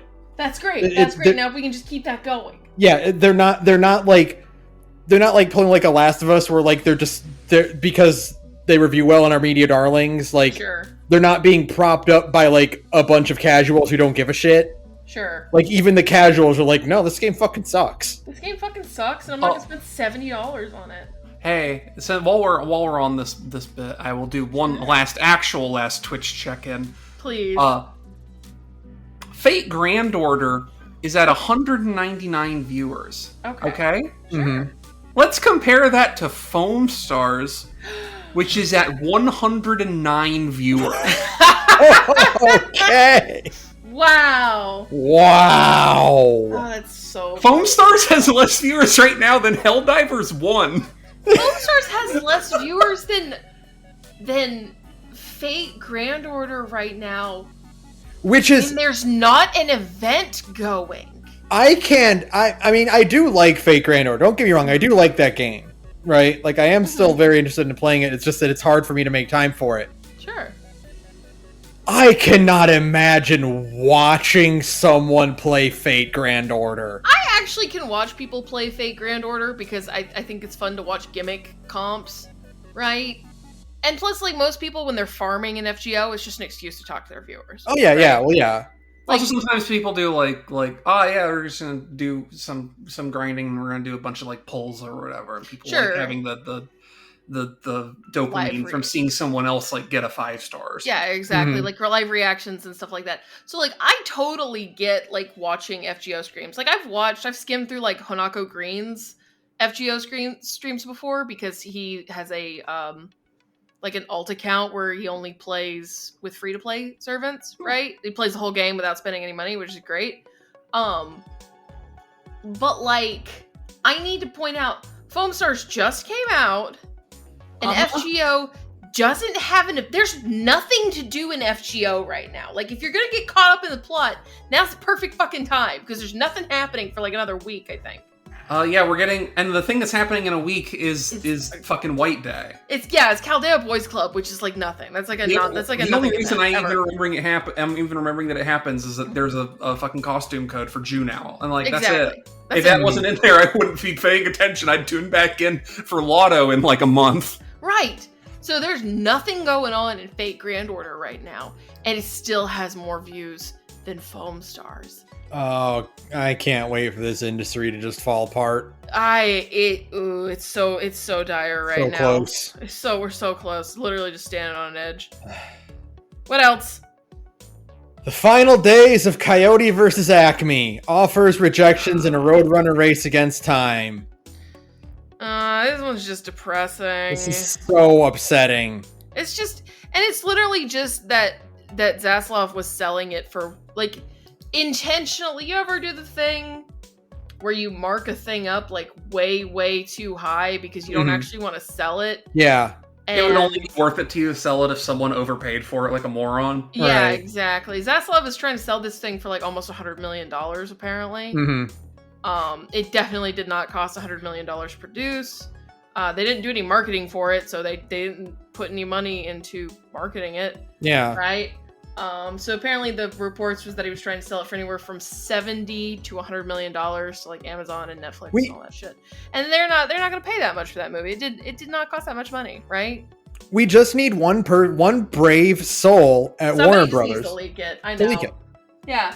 And like it's so it's not even something that's really even fun to talk about, so I don't want to like linger on it too long. But it's just so fucking bleak. That movie, if you had put that movie out in theaters or even just on fucking HBO Max, right, it would have made its budget back. I don't think they spent that much money on that movie, right? Like, it just looks like a cute little, like, Who Framed Roger Rabbit, live action cartoon on top of each other style movie. So it could not have been that expensive to make. This is one of those things where, like, and I know we've talked about, I don't know if we've talked about this on the show before or not, but, like, it makes me think that the specific thing that Zaslav is doing is at some point going to be legislated against, because it is very clear that this is an unpopular move from literally every level, where it's like, obviously people just don't like it because it's unfair and shitty, but even, like, the people who normally wouldn't give a shit, like the weirdo hyper-conservatives are like, hey, isn't this an extreme abuse of the tax system? Yeah. Like just making a thing and then deciding that you'd rather have guaranteed return on your taxes instead of actually engaging with the market. You fucking hack fraud. There's trying to pull a producers and, like, intentionally making a flop so that you can still profit off of it. And then there's this where you just make the movie and then don't put it out. Yeah. And you've done this twice now. Yeah, and, like, we were talking about it earlier. Like, I can only assume this goes back to the Embracer Group thing, that they are angling to be bought by somebody, right? If you keep tanking the price of the company enough, then you can get bought by somebody, and everybody is in charge, gets a nice golden parachute, and they get to fucking bail. The company is sold for pennies. Everybody else gets laid off, right? Right. And everybody who matters to these freaks wins, right? But the problem is that, like, unless they extremely depreciate the value of the company to the point that it becomes obviously some sort of fraud, the only company who could buy them literally cannot, because even in, like, this version of the United States that we live in right now that is so fucking allergic to doing regulations, if Disney bought WB, the lawsuit basically triggers instantly. Yeah. Because WB owns DC, right? Yeah, you can't have both. You can't have both. Sorry, that actually does get you sued. Yeah, if Disney were to try and purchase Warner Brothers, the United States would immediately fire nuclear weapons. Yeah, because, like, the thing is that Shai and I were talking about it just kind of idly together.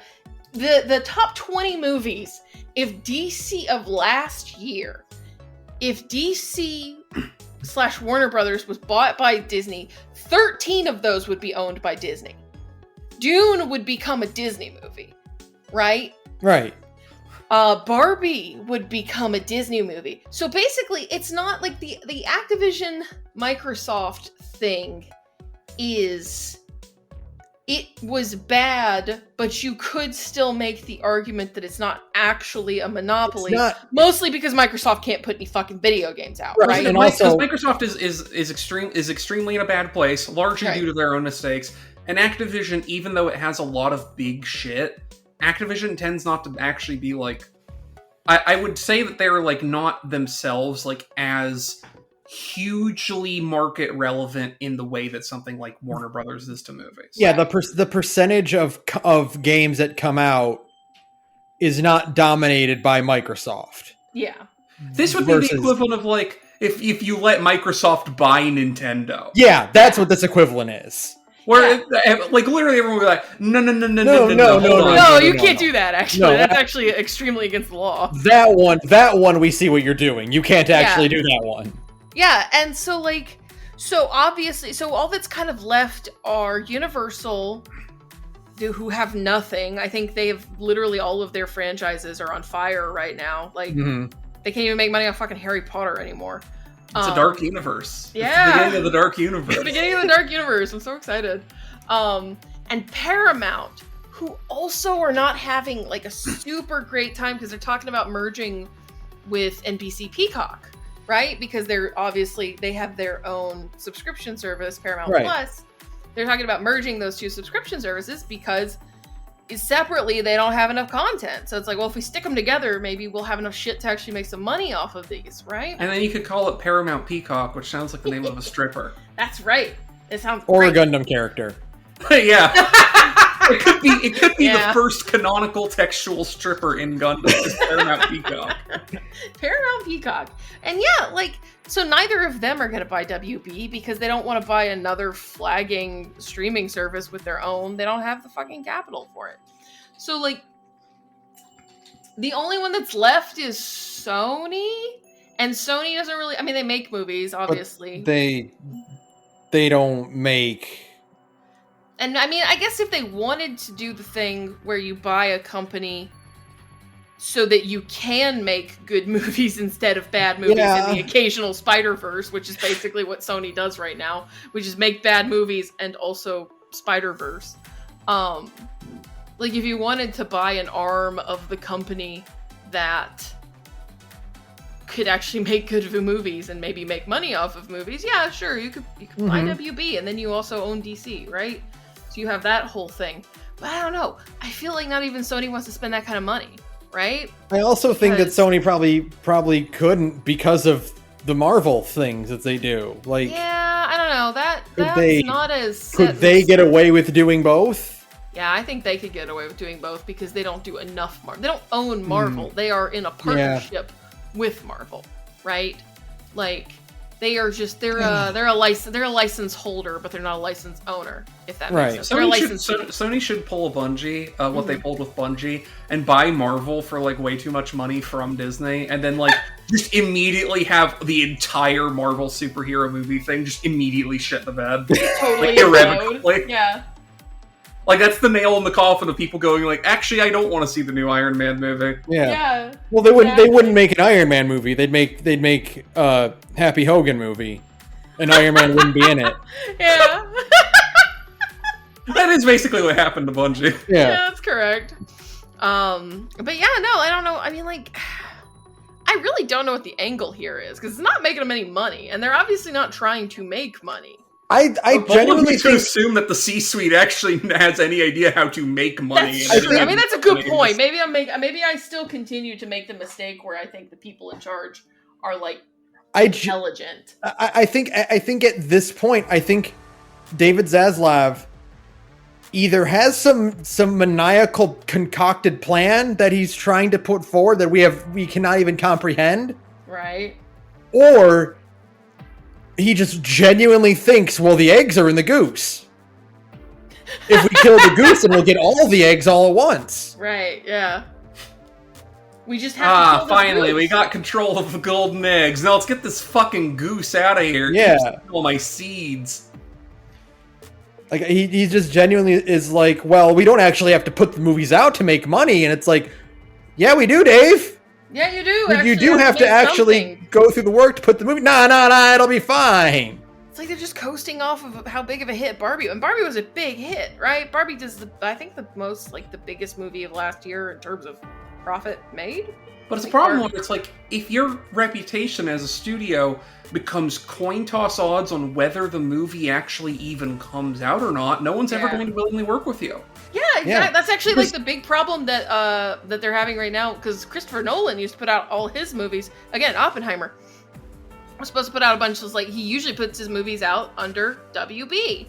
And now with all of this shit, it sounds like Nolan's looking for another distributor, right? Well, yeah, because, like, God forbid you spend all that time, all that money producing something that someone decides, actually, it's more worth it to me to get the tax money back, and then it's like, your actors can't put it on their IMDb. All the visual effects people and the makeup people and everyone else who works to make a movie can't put it on their IMDb. Nobody's making no one can actually talk about it or show it or anything like that. And it's like, you just wasted a whole bunch of people's time. And it's like, these things are all such productions that, like, every movie kind of has to be a career move for like literally everyone who is involved with making them, because they're such a giant pain in the ass. It's the only way. Yes. And when you make it a possibility where it's like, yeah, you might make this giant, like, obvious success movie and it just we just decide not to release it because we don't feel like it. Like, no one's gonna fucking work for you. Yeah, exactly. Yeah, like, Greta Gerwig made last year's biggest movie with Barbie, but, like, I think she would be fucking insane to make another one with yeah. WB, right? Like, absolutely she never not. would. No. Because it's like, what if they just shit can this thing I made in the middle of it, right? No way. Yeah. Or what if they let me make the entire thing and then just decided, nah. Just to say, nah, we're not going to put it out and you can't ever talk about it. No, that's not going to happen. Like, I don't know. I don't know what the fucking... I guess it is just that I keep assuming that the fucking C-suite is smarter than they are, which is that's my problem. Right. They're all stupid and bloodless and inhuman. We've been over this. The problem is that they might know how to make money, but they don't know how to actually operate a business. Yeah, exactly. And so they'll do something like completely shelve this movie for a giant tax write-off, which does create money, but it is not a business strategy. It's just some money that you made. It's like, yeah, I could make some money by selling someone a kidney. Sure. But you only got two. I only got two, and I do need at least one of them. Yeah. Like, I don't know. It does seem like you're really playing with fire, too, to just, like, to basically dare the IRS. Because, like, you can get a lot... Like, you can get away with a lot of shit in this country, right? Right. Oh, yeah. But I think eventually, if you piss off the IRS enough to be like, yeah, we're just blatantly using tax code to not actually have to produce anything, and you just give us free money, I do think that gets somebody in a black suit on your front porch and they shoot you with a gun. You don't want to be the reason they had to make a law about it, because they will put you in the pear wiggler for the rest of your mortal life. This is also true on the Discord, by the way. If we have to make a rule about it, you're in the pear wiggler forever. Yeah.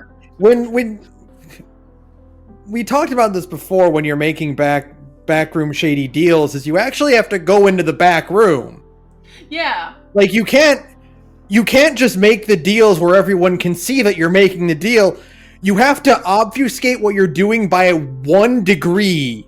Even the tiniest bit to give somebody, like, plausible deniability, right? Like, you have to do something to hide the fact that you're doing, like financial crimes with your movies. Because if you don't, you literally give people no choice. Like, at least lie and say that, like, the film reel's caught on fire. Say they all got corrupted like Toy Story 2 almost did. Yeah. No. Like, they all got stolen like Food Fight. Yeah, just exactly. You have to pretend a little bit so that you can go, no, we didn't write it off as a tax return and with no intention of making the movie. You can't just confess to doing that, because then we know you did it. Yeah. David Zaslav, I know you're listening, even still, despite all the horrible things we've said about you. I have a pitch, okay? Do the Food Fight thing. Say that all the original copies of the visuals got stolen. All you have is the audio and, like, a really bad demo CG storyboard that you whipped up to go over, right? And then, like, go boohoo, woe is me, we put it out for free because you people won't shut the fuck up about it. And then, once you have this story, then you pretend that the person who stole the video ransomed it back to you and you paid top dollar to get these originals back. So then you can release the actual thing for money and write off the fake hostage negotiations on your taxes. Yeah. The producers! Oh god, then get us out. I'm just saying, Zaslav, this one's free. This one's free. You don't have to pay me. Yeah. Just, like, introduce me to some people. We can do it. Okay, next. Do we want some good news? Just a little bit of good news. God, oh my god, help me. Knuckles live action series premieres April 26th. They're giving that fucker his own TV show? Why? Also, a TV show. Because it's Saturn. Elba. Saturn, yeah, because you can make a show with Idris Elba. You make that fucking show. Yeah, Idris Elba plays fucking Knuckles now, which is very funny when you're playing Cyberpunk 2077 right now. I was to say, like, you're right, but also, and this is the recency of Cyberpunk 2077 speaking, if I'm getting a show where the leading man is Idris Elba, I want to see Idris Elba. He's very beautiful. He's a very beautiful man. He's an extraordinarily handsome man. I would love that. I don't necessarily want him to be a cartoon echidna. But I do like Knuckles the Echidna. I mean, yeah, it's just like, you know. I am a fan of Knuckles. If I had my choice of things, I would much rather have like a show where I can see Idris Elba's handsome face. Could we do like a situation? Could we have like a Medea situation, right? Huh? Where we have Knuckles, but we also have Idris Elba as himself. It's a buddy cop TV show. Knuckles' human partner is now Idris Elba playing another character. Yeah. No, Idris Elba playing Solomon Reed.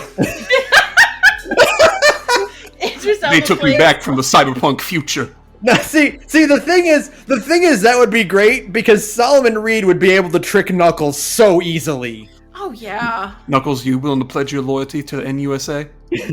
Shit, I guess. Yeah. The funny, all right, cool. Here's this gun I found. Oh, sick. We're talking about this right now, and I gotta talk about it.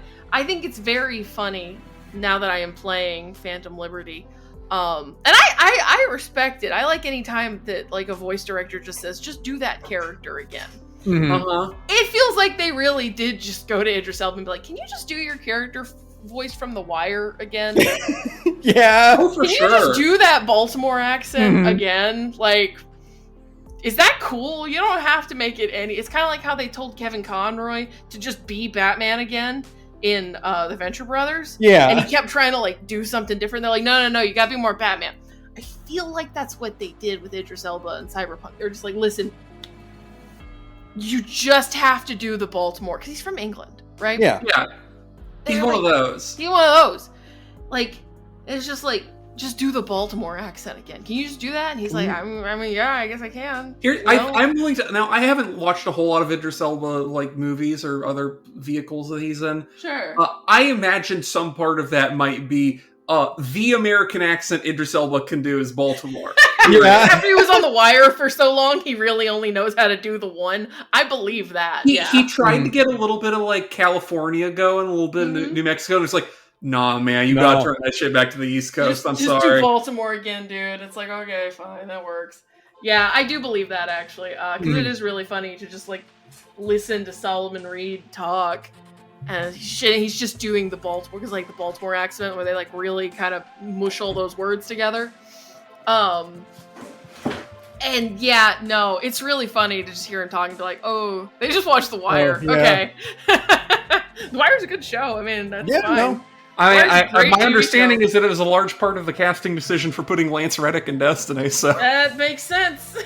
The Wire is just a vehicle to have video game characters. Yeah, no. The thing is that like The Wire is one of those shows that's just like when you watch it, you realize like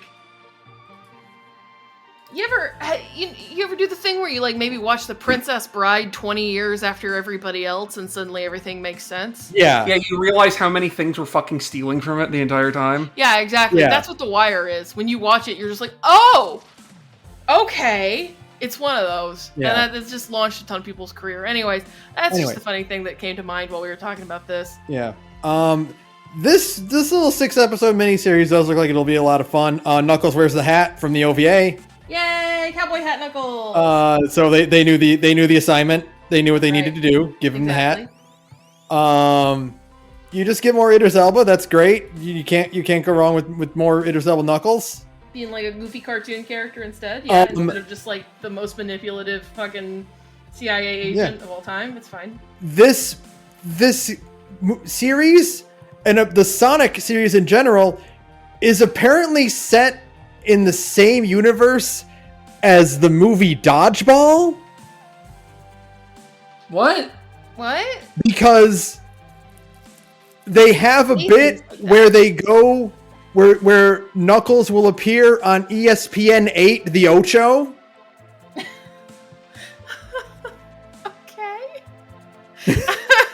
Sure, you know what? Fuck it. Why not? Fuck it. It doesn't matter. It don't matter. None of this matters, etc., etc. Idris Elba Knuckles just going, okay, if you can dodge a wrench, you can dodge a ball. I think more arbitrary crossovers should exist like that. Because it's just like, fuck it, why not? we own both these. Funny, okay, whatever. Same timeline. It's kind of like how, what is it? It's how, oh fuck.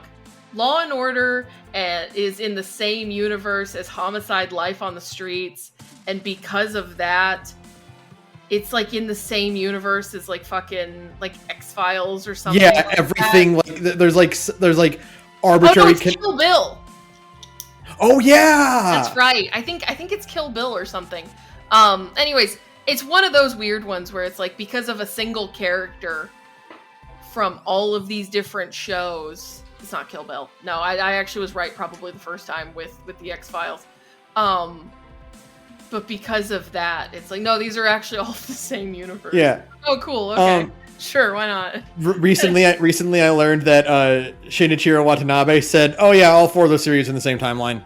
Oh yeah, I believe that 100%. Yeah, different points in history, like Space Dandy is set way after Cowboy Bebop. Yeah, no, I 100% believe that one. Yeah, it's all the same.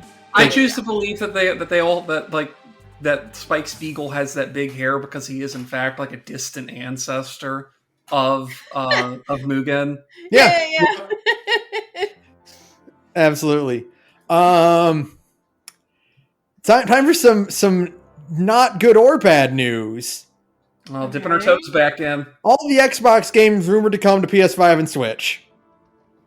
So we got a list. They're all like relatively smaller indie things, but the list, which makes it all funnier that Phil was like, I just don't get what anyone gets out of something like Helldivers 2 being PS5 exclusive. Like, dog, those are not hitting in the same weight class, you fucking ghoul. Yeah. The list of rumors are Hi-Fi Rush, Sea of Thieves, Starfield, Indiana Jones and the Great Circle, Gears of War. May as well, they're not making any new ones. Senua's Saga Hellblade 2. Sure. Halo. And Pentiment. I get Halo because here's the thing. It's already on Steam, and I imagine that like Halo Master Chief Collection and Halo Infinite are both on Steam. Right. Which means you can already play most of the Halo franchise without ever actually with basically Microsoft already having to fork over a platform fee to Steam. Mm-hmm. Right. So you may as well just put it out on PS5. It doesn't fucking matter anymore. The idea of seeing the Master Chief Collection with a PS5 logo on the top is very weird. Is the same mental whiplash I first got when I first saw Sonic Adventure 2 Battle on the GameCube. Yeah. You know, it really is over, isn't it? You know what will similarly be the thing that kills the Xbox completely, even if they swear up and down that the Xbox is going to continue? The day you can get, for the very first time, an officially licensed Master Chief PlayStation 5 controller in green. It's over. It's over. Yeah, no, at that point, it's basically over. I mean, like, a lot of these all make sense, but a lot of them also are just basically Xbox throwing in the towel without playing, so... Yeah, like, oh my god, they still have Redfall. There's still hope. Oh, there's still hope.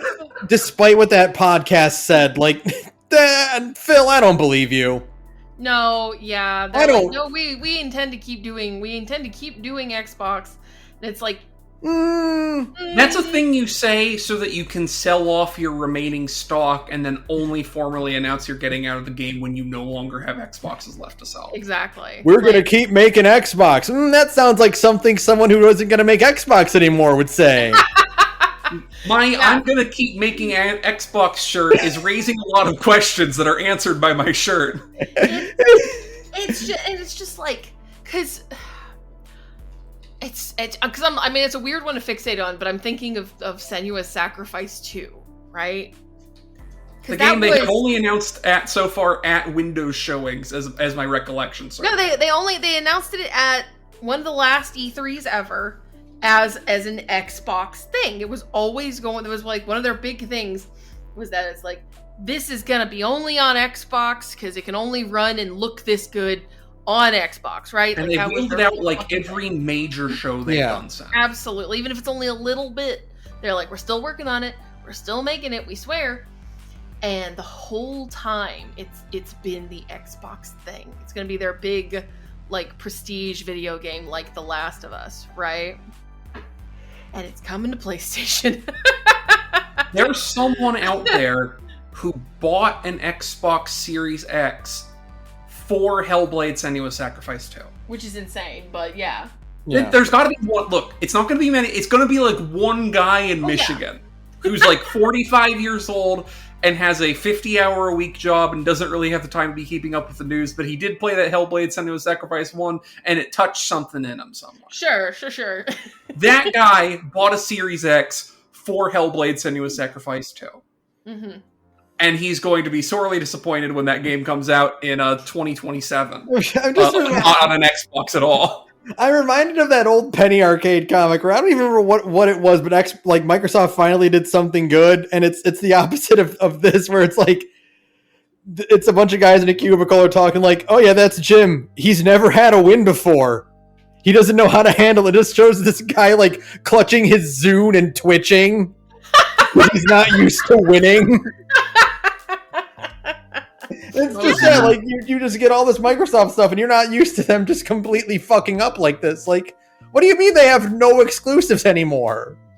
This is the thing, because, like, Google is the same way, right? I think this is just the thing of them being, like, specifically, like, West Coast United States tech companies, broadly, and not, as Sony have and as Nintendo has and whatever, companies that exist to do the specific thing that they're doing right now. Right. Like, Sony's an entertainment company, Nintendo's an entertainment company. They got their starts doing other things, but, like, their big aspects are, yeah, we are a game console maker and publisher first and foremost, right? Xbox has never had that. They've always just been sort of the weird arm of this tech company, and the way of tech companies is to play with something for a couple of years and then get bored and give up when it starts getting difficult. Right. Like, this is definitely, like, this whole Xbox thing has in Microsoft's fucking boardroom meetings and spreadsheets gone on long enough, right? It's like, okay, our little silly experiment. It's kind of like how Google will launch things and then kill them very quickly because it's like, oh, this sucks, right? It's the Google cycle. It's like exactly 4 years or whatever. Yeah. And this has just gone on a little bit longer than your average Google cycle, but at the end of the day, it's still a tech company experiment that didn't work out. And now they're slowly winding it down. They're not necessarily shutting it down yet, but also I wouldn't buy an Xbox expecting any kind of like exclusives anytime soon. I wouldn't buy an Xbox at all. I wouldn't buy a PlayStation 5 at all. Buy a PC. Just spend the money on a PC. Save yourself a lot of pain. We're only going to be looking at 7 Rebirth at launch because Ben still owns a PS5. Otherwise, everyone I know who's been thinking is like, if you don't own a PS5, it's gonna be on PC like 3 months from now. You can wait. Even when it's 3 months after it comes out on PlayStation 5, that is Square Enix essentially throwing in the towel as well. Yeah. Right? They're not saying so, but they are basically saying, okay, well, this whole console exclusivity thing is not working out anymore. They probably had some deal with Sony that they had to think, because I'm sure Sony has involved some of their own money in this to whatever extent. And it was probably them just going, look, what is the maximum, like, what is the minimum that we have to give you? Because, like, I mean, we're just going to put it out on Steam anyway, and the people who are going to get on Steam are going to get it on Steam anyway. Right. How much exclusivity does it have to be for you to like, let us go? Right. And 3 months is what they arrived at. Yeah, 3 months is probably the minimum according to some contractual shit. It's obvious that, like, by all accounts, at this point now, Final Fantasy XVI has turned a profit and has done well enough to not be considered a complete disaster, right? But somebody at Square Enix looked at the fucking books and said, hey, if we had by now put Final Fantasy XVI out on PC, this number would be twice as big. Well, I think, isn't it one of those things like it is out on PC, but it's also an Epic exclusive because they're insane? I don't think 16 is available yet. It's not. 16 is not available at all yet. Okay. No, not yet. I can never remember with them. Yeah, no. Yoshi P in his most Yoshi P-ness aka Hey, guess what? There's our episode title. There you go. Yoshi P and his most Yoshi P-ness. You're welcome. But no, like, he made a big stink about how, like, no, it's gonna be a PlayStation 5 exclusive. You should just buy a PlayStation 5. And the whole market looked at him and went, no. We did. There aren't any left. Stupid. Yeah. It's extremely funny. And now they're like, oh, fuck, we just need to put our video games out on PC as well. Because, like, nobody wants to own a dedicated console anymore. It's weird. I mean, unless you play Nintendo games, but that is because it's also, you could put it in your purse. Yeah. Right? That's because it's small and it costs like $300. Yeah, and it has a bunch of like little simple video games and like fun small things on it, right? I cannot wait for the possible trajectory of this world in which Nintendo is the only like major console producer. So it could happen. It could happen because like Microsoft's clearly angling to get out of the business, and Sony remains to be seen if they will survive the reckoning that comes from, oh god, we pivoted to 10-year development cycles and no one actually buys this shit. Yeah. I don't know what's going to happen, because like Microsoft can, like we said, they can kill their Xbox division and they won't even notice it, right? Right. PlayStation is Sony's only profitable division. I think it's kind of funny because that whole company. They are the opposites. They're the exact Microsoft can throw Xbox in the garbage and be fine, right? They don't even have to make games. Like, they don't even have to pivot to a Sega thing. Like, they can just stop making games. There's good odds Sony would torch the rest of their business to pull PlayStation out of the water. Yeah, that I actually believe 100%. Mm-hmm. I actually do think that Sony, if they had to, they might actually do that. The idea of Sony pivoting to just a video game exclusive company. It's very insane. Just doing basically doing a Nintendo. Yeah. But then it just cuts to Nintendo like playing with their amiibos and they look up and there's no one around them. Yeah, it's like, what the fuck happened? Oh, okay. I guess so. This whole industry is mine. My city now. My city now, but at the same time, like, the weird thing is we've got things like the Steam Deck now, and I mean every PC parts manufacturer is trying to make their own handheld gaming PC. I think if you could just fucking put Windows 11 on the Steam Deck, it would be so over. Like if Microsoft was smart, they'd go, now hold on, we don't need an Xbox. We're gonna do a partnership with Valve, and we're just gonna let them have normal ass Windows 11, and they can put it on the Steam Deck. Yeah, that would not be a console 4 million people own. That would be a console 40 million people own. Mm-hmm. Period. If Valve could pivot to making a home version of the Steam Deck, which is but I mean, like, they call it a video game console, and it is just internally just a gaming PC. Mm-hmm. But you don't have to build it, right? And you can hook it up to your TV. Yeah. Like if you market it that way, because there's a lot of casual folks who just want to sit on the couch and play a game on their TV, and they don't want to go through the process of hooking up their gaming PC to their TV, right? Mm-hmm. If they even have a gaming PC. Right. And like realistically, if the console market is such that like it looks like Microsoft is going to pull out and Sony might be facing a reckoning for their reckless publishing decisions. Mm-hmm. If there ever was a time for Steam to go, you know what? It's Steambox time. Yeah. Yeah. It would be in the very near future, because that would actually leave you a thing of like, our only competition's Nintendo. and then it cuts to Nintendo looking up from playing with their amiibos and going, oh hey Steam, I didn't know you were in this neck of the woods. Steam goes, I didn't know I was either. Oh hey Steam, I thought you were dead. Oh hey, because like those are such different like slices of the market. Yeah. Right? There's not even there isn't even really a competition there. It would in a way this way. The Switch 2 will come out and it will be a portable PS4. Sure. You will still not be able to play Baldur's Gate 3 on it.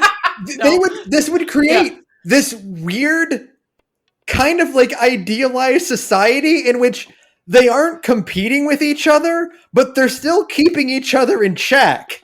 Right. Because here's what we're suggesting ultimately. We're suggesting a world in which the console marketplace is the current PlayStation console equivalent and the current PlayStation Vita equivalent.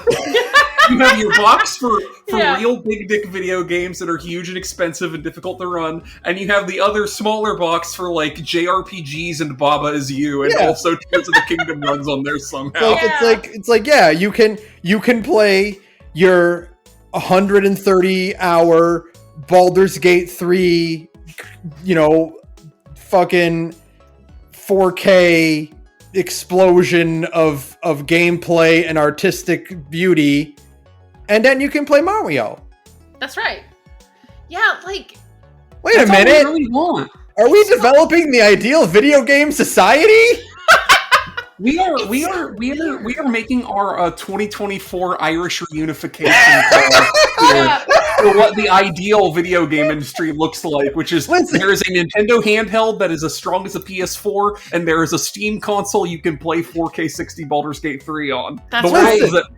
All problems of political natures have been solved. Real communism has never been attempted. Until now. This is the socialist dream. And it's just having your fucking having a Steam box. Turns out that's all I need is just like a real Steam box. Amazing. The historians are convinced there shouldn't be any correlation between the arrival of this shape of the video game industry and the successful resolution of like a two-state solution for the Israel-Palestine thing, but it did somehow work out that way. Worked out. That's so fucked up. It's all I don't know what the fucking video game industry's...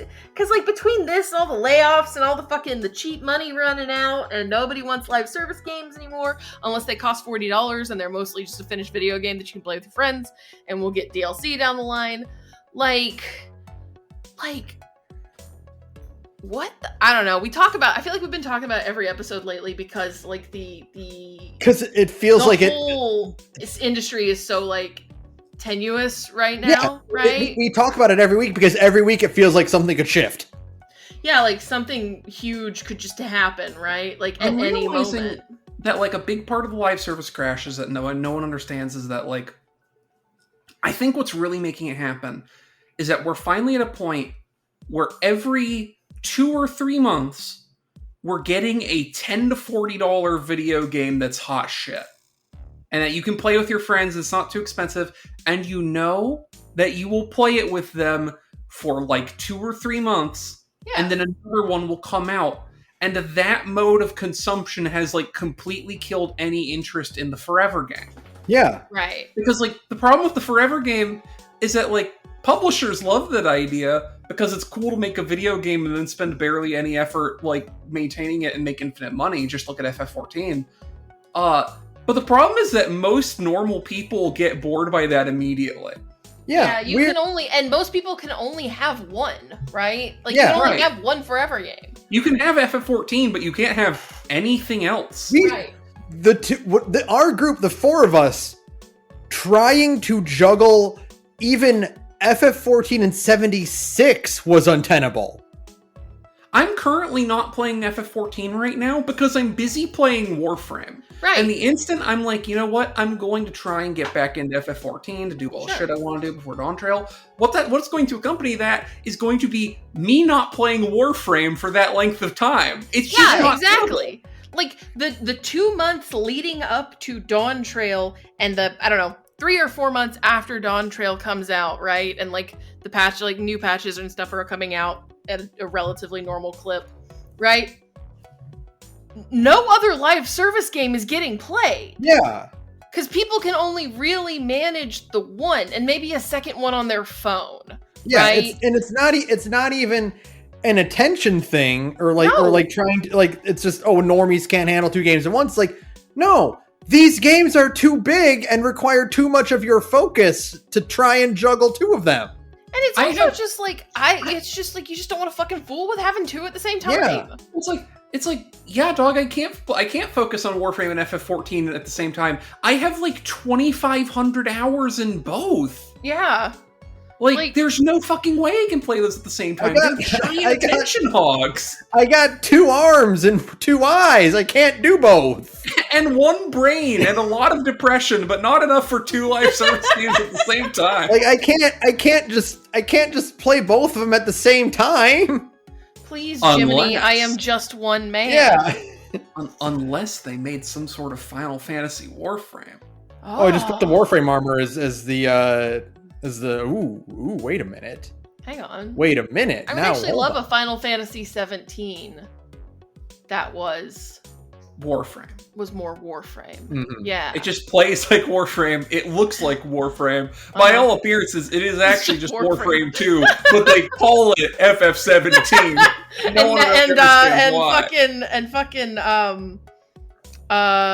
Natsuko Ishikawa is writing it. Listen, so it's here's Final the thing. Fantasy 17. They should do this because it would create the extremely funny reality in which both Nier and Dark Sector are canon to Final Fantasy.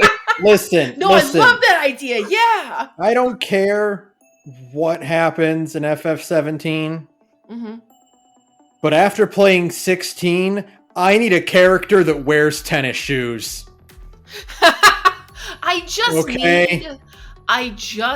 After seeing Final Fantasy 16, because I'm never playing that fucking video game unless it's on like turbo sale, right? In like 6 years when it's $15 on Steam sale, right? It'll happen. It'll happen eventually.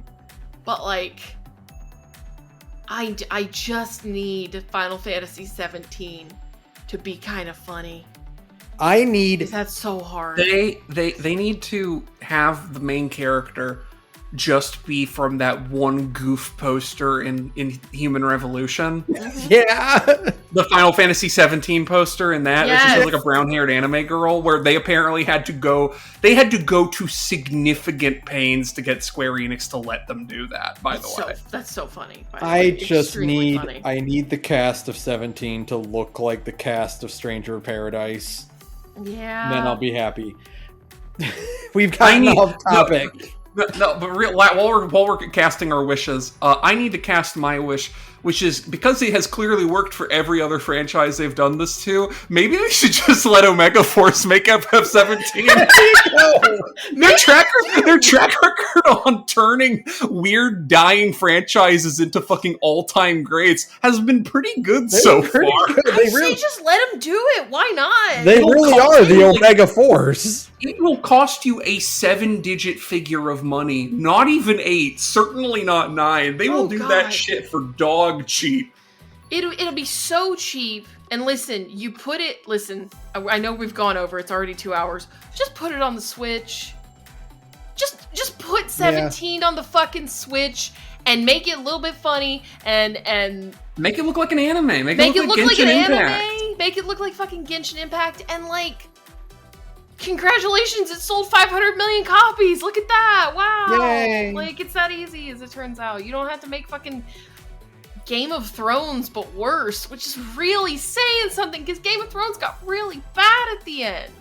Like, make your new Final Fantasy game like Gintama, just directly. Just make it good instead of. I know I'm asking a lot, but have you considered making it good instead of bad? We know you can make it good. We're very excited to play 7 Rebirth. I saw a great Tumblr post recently that was like a really extended like breakdown of some things in like the Star Wars prequel trilogy that did or didn't work. And there's someone replying under it. Every so often Star Wars fans will get on here and tweet something to the effect of, it would be so good if Star Wars was good. Or Star Wars would be so good if it was good. Yeah, exactly. Yeah. That's how I feel sometimes. Like, what if you made something good instead of bad? Instead of something bad. Have you thought about that? Or mid? Like, what if you just made something like good? What if you didn't let the guy who killed Moonbrita write a storyline? Have you thought about that? Have you considered that? Maybe you put him in the mines for a reason. You put him in we're not letting you write Final Fantasy 14 mines for a reason. You know? I'm just saying. Like, it's a crazy idea. Yeah. Okay. And how many stories do we have? We have 4 more. Oh God! It's already been 2.5 hours. All right. I'll keep it in. I'll keep it in. Okay. Dead Cells is calling it quits 7 years after its meteoric early access release. That's fair. That's fair. They should. I'm surprised it took them this long. Yeah. You know what? Good for them. That game is good. 7 years is a long time for a video game to keep going, and now they're like, we're done with support. That fucking makes sense. They got that Castlevania DLC out, and they're like, all right, pack it up. We're not getting better than this. That's right. You don't need to find more Metroidvania characters to put in there. The ones you got are plenty. That's right. So good for them. Like, excited to see what they make next. That game's made by a co-op. That's cool. Aren't they making that one game they showed off at that at a recent thing that was like some like weird furry co-op action roguelike thing? Windblown. Yeah, that one. I believe that one's being developed by them. Yeah, that's them. Yeah. So that's what they're going to focus on next. Okay. Next, Hideo Kojima says Metal Gear fans and a health scare inspired his new game Fizzant.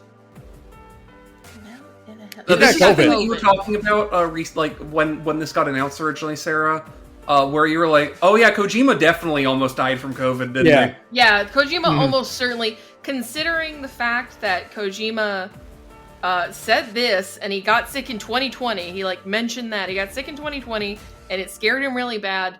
And then he had really conflicted feelings about Death Stranding.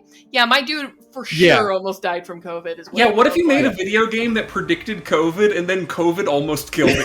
Yeah, no, I understand immediately why he felt weird about and like why he feels so weird about making Death Stranding 2, because he doesn't want to predict anything else, because God forbid it also kill him. Like, why? Right? God forbid. He made Metal Gear Solid 2, a game which was like, had its thumb so on the pulse of what the next 15 fucking years were going to look like, you could be forgiven for thinking he got hit by a dodgeball from Apollo. Yeah, exactly. Like, yeah, no, like, he 100% almost died from COVID. I'm literally willing to bet on that one, because like, Thank God he didn't, because thank God he didn't. Yeah, we love that man. I want to read a quote that I think is particularly interesting from this article. Kojima describes Fizzant as both a game and a movie at the same time. Hence, the game's revealed at Sony Pictures lot. Kojima emphasized that Fizzant will be first and foremost a game. However, if your mother walks in and sees you playing this game, she'll think you're watching a movie. That's just Metal Gear Solid 4, Kojima. Which is funny, because that happened to me. My mom, when Metal Gear Solid 5 was coming out, we saw a commercial for it on TV, and my mom asked, well, when will that be in theaters? Oh my god, that's great. No, Mom, that's a video game. That's just what they look like now. That's just what video games look like now, Mom. Whether you like his output or don't like his output, the one thing that everyone on Earth can agree on is that whenever Hideo Kojima does go, no one in the history of Earth will ever direct a video game like Hideo Kojima does ever again. It's so true. No one is insane enough. No one has the vision. No, but yeah, nobody else can do it. Not even like my other favorite insane Japanese developers. They make insane video games in a completely different way. Yoko Taro cannot make a Hideo Kojima game. And I love him, but he couldn't. Not. No one else has the brain to go, I'm going to make this like a Hollywood movie, but also make it like a hyper-immersive simulationist sandbox game. The problem is that every other crazy Japanese developer out there doesn't have the funds that Kojima does. That's exactly right. Kojima just had ambitions beyond his budget until his budget grew to match his ambition. Everyone else has compromised themselves. God love him. Like Yoko Taro can only make games that are intentionally bad because he can't make good games. But much like Swery and Suda. Yeah. He's like, I gotta lean into this. I gotta really... The Nier Automata thing was a fluke because Platinum wasn't doing anything for that week. That's it. And they actually made a good game instead of a bad one, which is what they've been doing a lot for the last 10 years. Yoko Taro was like, hey Square Enix, the check you gave me is missing a zero. I can't make the game. And they're like, no, it's not. And he goes, oh. I guess I gotta pivot. We gotta find a way to make it work. And then Kojima is just like... Kojima makes his games and then he looks at the budget. Right? Yeah. Hey, you know the thing where they're in like Nier Replicant, there's like lore about how like after the fucking Salt Apocalypse or whatever, the Earth stopped rotating around the sun, and so the sun's just in the same place. Yeah, even though that makes no fucking sense, it would, like, make the world You realize the uninhabitable. reason why it's like that, right? Because he didn't want to program a day-night cycle, yeah. Yeah. Pavia, in 2009, could not figure out how to make a day-night cycle work. And so he just went, fuck it, it's constantly daytime. The fucking planet is tidally locked. Fuck you. Which is also an insane thing, because you didn't have to justify that. Yeah, you didn't have to justify it at all. Nobody would even ask. If there's no day-night cycle in fucking Nier, nobody would have noticed. It should be like, oh, that's just kind of how it is. Okay. Yeah, it's just... all the night happens off screen. Yeah, like you go to sleep and then it's daytime again. Yeah, like every other JRPG on the planet doesn't really have a day-night cycle. You just, like, fucking Tales games don't have a day-night cycle. Like, fucking... But, like... Fucking... Sarah, you and I will play, like, a fucking Persona game, which is dependent on the time of day and the date. And it's like, oh yeah, this afternoon just lasted 12 hours. Right, because I was too busy running around in the fucking dungeon Yeah. for 12 hours, so that's how long after school lasted. No, it's crazy. It's just so I funny. love that about him. That's- because he's insane. It's That's great. that's my favorite lore bit about the Nier world, because yeah, that's one of those you either didn't know or didn't care about what kind of effect that would actually have on the planet. He did not care. Oh, He he did not did care not one care. solitary fuck. No, he's just like, Yeah. yeah, it's tidally locked. But I know that that one doesn't make sense, and two would make the sunny side of the planet fucking uninhabitable. Yeah. But I meant Nothing could grow. this because, like, Kojima could never conceptualize of making that kind of, like, No. concession. Like, if he got to 2009, Kojima's developers couldn't figure out how to make a fucking, like, day-night cycle work in MGS4, he'd start killing people with hammers until they figured it out. Yeah. No, he wouldn't deal with it. He'd be like, no, we're gonna make this work. I don't care what it takes. You Right? just look at someone and go, you want to see your children again, right? Then you better figure out that day-night cycle. Kojima-san, And the guards better get sleepy when it's nighttime.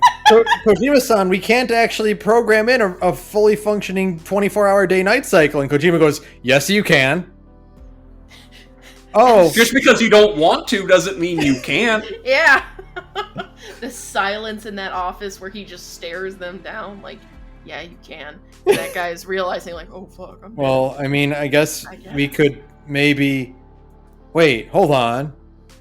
Maybe we can. Wait. With this? Well, and then we it turns can, out, son of a bitch, we could. We can, but sir, is this really a productive use of the $30 million it'll cost our development cycle to add this? And Kojima's like, do you think I give a fuck about that? Yeah, I'm not the one writing the check. Konami is. Like, If Konami my asks philosophy. why you're doing that, you tell them that I told you to do it, and they'll shut the fuck up real quick. It's like my philosophy with work. Anytime my boss tells me to do something stupid, I'm like, well, he's writing my fucking check, so I'll do it. I've literally had that instance where at one point my boss at a place I was working told me to do something where it's like, I'm too busy to do it. I have too many responsibilities. There's no way I can make time for this thing that's completely pointless and that really no one should be making time for to do it. However, my boss told me to do it. Mm-hmm. So if she gets mad at me that none of the other shit got done, I will remind her that she told me to do it. Exactly. I'm just thinking of Konami looking at the final budget for Metal Gear Solid 4, and then Kojima's on the other side of the desk, and he just stares him dead in the eye and goes, "You asked me to do this. I wanted to be done. You made me come back. Oh. There better not be a fifth one." Oh, son of a bitch! He literally says the word there better be a fifth one, and somebody at Konami's like, oh, we could make a fifth one. Fuck! Alright, Ben, we gotta keep going. Speaking of fifth, Marvel's Fantastic Four movie teased its fifth member, Herbie. I love that fucking poster so much. Oh my god. I don't know shit about comics. I understand that Herbie is a little robot. I'm cool with any addition of a little robot to your cast is a value add for me. Yes, that's correct. 100%. And I love the way that poster looks. I think all the casting is really good. I'm like, fuck, I hate Marvel movies, but it looks so good. Doing a Fantastic Four movie set in 1963 It's so smart. Ooh, chef's kiss. Perfect. It's so smart. Excellent. The only way this could be better and would also still make Marvel a fuck zillion dollars if they did the thing that I want them to do, which is if you're going for a temporal throwback, you're making a 1960s Marvel movie, you film that shit for dirt dog damn cheap. Yes. Like it's a Roger Corman movie. You God, make a yes. fucking it's Marvel, so it can't be super cheap. Like you have a big cast, but you go, look, this movie costs $10 million and 80% of that is the cast. You have $2 million to figure the rest out. Yeah. That movie, Yeah. the margins on that movie would turn your hair white. Herbie needs to be a real thing that has to be a rolls prop. around a set, okay? Yes. You've got It has to be a prop. You've got Lucasfilms, okay? They can make robots. Mm-hmm. They figured out how to make BB-8 work. Yeah. Mm-hmm. And you don't even have to do that. You can make that motherfucker an R2-D2. It does not matter. He just needs to be able to roll around. He has to be a physical prop that you interact with. Herbie? Please, God, please. Herbie needs to show up at the premiere of this movie. In a little bow tie. In a little bow tie, and he needs to roll down the red carpet, okay? There needs to be a bit where in the movie someone is cradling Herbie like a baby, and it is obvious from the folds in their fabric that both A, the costume is a prop, but B, Herbie is also a prop. Yeah, Yes. please, God, please. I'm begging you. Oh, those costumes look so good. The fucking sweater lines. Oh my The god. sweater lines on the on the neck part of the costume, the style of the logo, and the actual poster itself being like a hand-drawn poster in like the 1960s style. It's so good. I'm so furious that I'm so mad. Costumes are blue and white. Oh, they're blue and white. Mad. They're like that perfect like robin's egg blue Yeah. and white too. Like it's not like a subdued color. Like it's so good. They're the classic color scheme. Oh man. And I'm so mad because like I don't give a shit about It's like it's the same thing when they had Sam Raimi make a fucking Marvel movie. I'm like, God damn it, fine, I'll watch it. I know. I still haven't watched Far From Home. Okay. No, yeah, exactly. Because who cares anymore? But now I'm like, oh motherfucker, Pedro Pascal actually is playing Mr. Fantastic. I'm so glad they didn't do John Krasinski. Shit. The worst kept secret in the MCU is Pedro Pascal playing fucking. Because Sam Raimi got cute and was like, we're gonna have John Krasinski be Mr. Fantastic in Multiverse of Madness, right? And so everyone's like, no, not the CIA guy. But no, they actually got Pedro Pascal to be Reed Richards, which is great because you really need Pedro Pascal to make Reed Richards likable. Yeah. You really need that guy to do that work, right? Like, because otherwise nobody likes Mystery. I know that like he gets like a worse rap than like it's like a fandom thing. Oh yeah, you know? it's a Goku is a bad dad thing. Yeah, it's Hank Pym beats his wife thing. Yeah. Right. Like he doesn't really. But that's just kind of like the fandom perception. So you gotta get a guy like Pedro Pascal, who everybody likes. Yeah, to play Reed Richards. This is his. Marvel actually cares enough about Reed Richards to pull a public conscious redemption arc with him. You know. Yeah. Like unlike Hank Pym, where they don't give a shit to try to redeem him in the public eye. Yeah, exactly. Sorry to all you Hank Pym fans out there, but like they're never going to try to actually fix his reputation. Oh god, no. Honestly, just because it's funnier for everybody to hate Hank Pym. Sorry. They're gonna, but like, oh man, oh fuck. No, it looks really good. I'm really mad because it actually looks like extremely my shit. I've always wanted like a Marvel throwback movie set like in the 60s and stuff, like a real one. I really hope they don't do some horse shit that sends them into the future or something. I think they kind of have to because we need this Human Torch and MCU Peter Parker to be friends. Well, yeah, but I mean, if they do it at the end of the movie, that's fine. Yeah. Well, yeah. But I don't want the movie to be about the Fantastic Four going to the future. Right? Yeah, no. The movie will end with them getting sucked into the future. Sure. It should be they get sucked into the future at the beginning, but because it's the 60s pastiche, it's the far future and it's just the Jetsons. And then they try to go back to the past, but they don't go back to the past enough. So they end up in 2024 New York. Yeah, exactly. Yeah. Okay. Yeah, no, this. I'm so mad. This poster looks so good. Oh man, it pisses me off. Who's directing this movie? Do we know? It's got to be somewhere in here. While you look for it, I have a brain question for you. Yes. This is like a thought experiment. Whether or not it's possible, or would happen, or irrespective of whether it's Marvel or DC or whatever, what is the combination of director and hero property that would make you go, no, actually, I changed my mind. The superhero shit rules. They should have done this forever ago. Director and hero property. I'll give you an example, because I was thinking about it a little bit while you're talking, and I think I know what mine is. And it would be Wes Anderson's The Punisher. Oh boy! Oh god, that's actually really funny. I think it'd be really fun to get like a real Punisher movie made by the John Wick guys. That makes sense. That would be really fun. I think that'd actually be like fun and good, especially if he killed cops. You could do it. You could do it like they did with Joker, circa Suicide Squad, where it's you have the Wes Anderson the Joker, and then the John Wick the Wes Anderson the Punisher, and the John Wick the Punisher, and they're completely different characters. That's a great idea.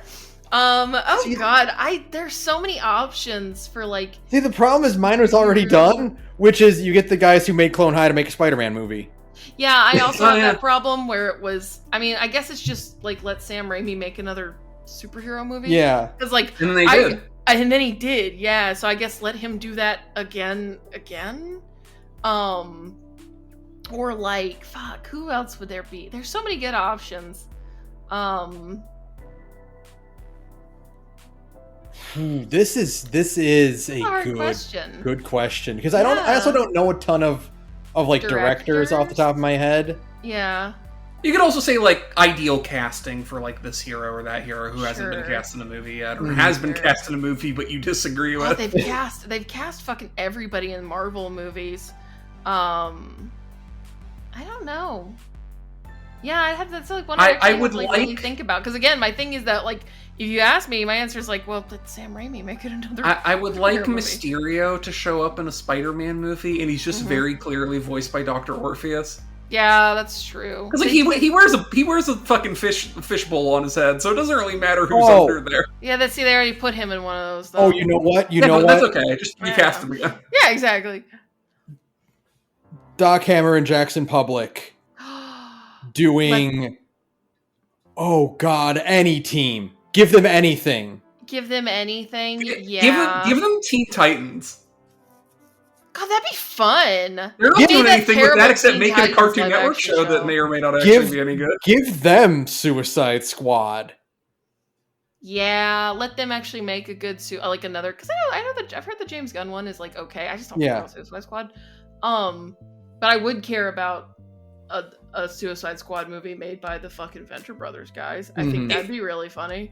You could Public and Hammer could carry an entire like full season plus of cartoon off of the premise of the Teen Titans and the Suicide Squad are arch nemesis. Yeah, the thing is they would be really good at it because every parody in the Venture Brothers comes from a place of love.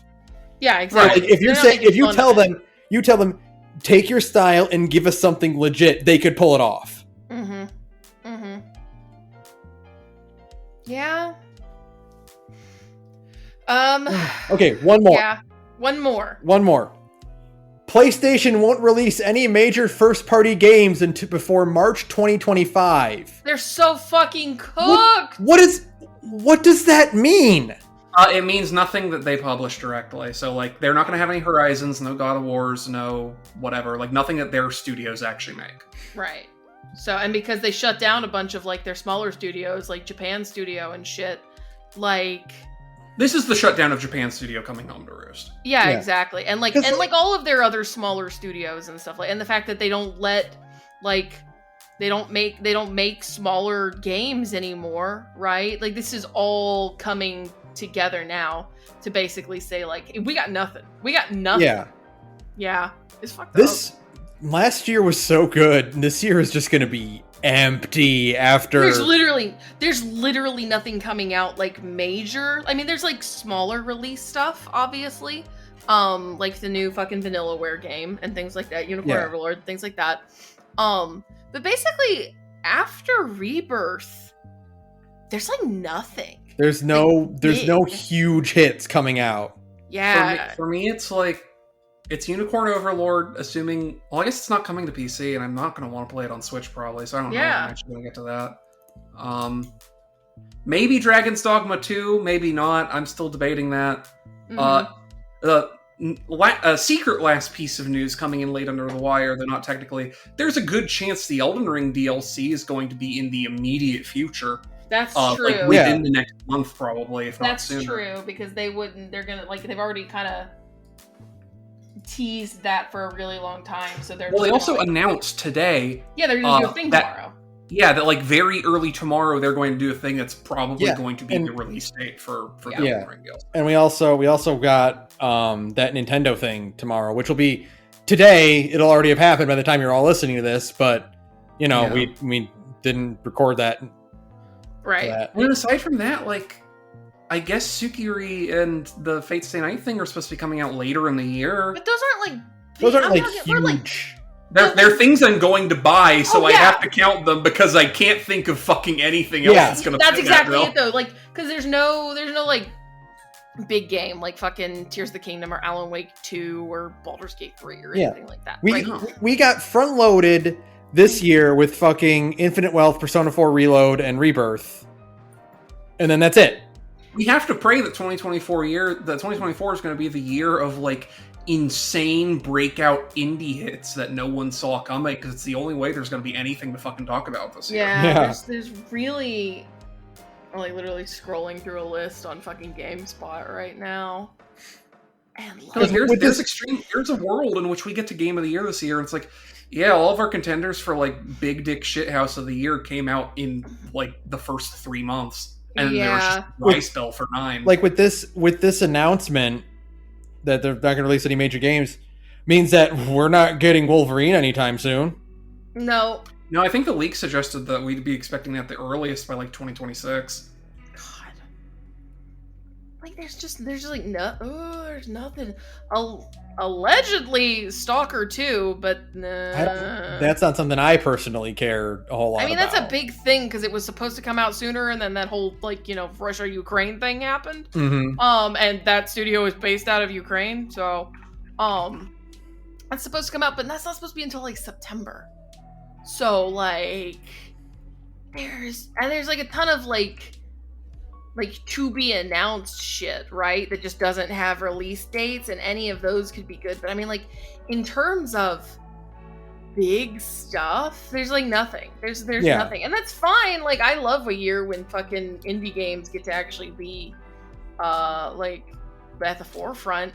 But it also is very interesting because it's like, oh, AAA is like cooked. Yeah, right? Like Nintendo has an excuse. They're very clearly like have their next thing lined up, and it seems very likely that literally just like they probably honestly planned to do this sooner, and then just something came up and they had to push it back to like probable next year release for Switch 2, right? Sure, right. And that's what everything has suggested so far. And like they at least have an excuse. Microsoft and Sony, no, like Sony's not putting out a fucking any first party games this year, and it's like we're on year 3 of the PlayStation 5.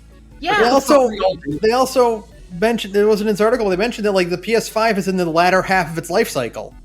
Yeah, are you kidding? Are you fucking serious? It's only been out for 3 years, and you're gonna call this the latter half of its life cycle?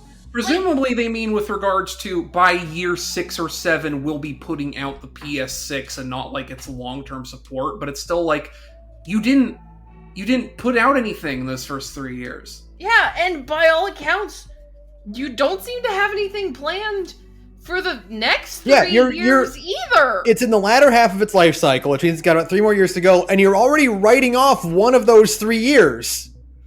Yeah, like there's just nothing. It's so AAA is super cooked, and like that's fine by me. Good, yeah. You know? Like I feel bad. Like again, the only people I feel bad about are all the people who are gonna be going through their industry difficulties with like those huge companies downscaling or whatever. And like it's going to be hard for there to be a significant, like, even if it does become like the generation of smaller publishing, right? Mm-hmm. It's going to be really difficult, at least for a while, for people to find that same degree of employment, much less stability. Yeah, absolutely.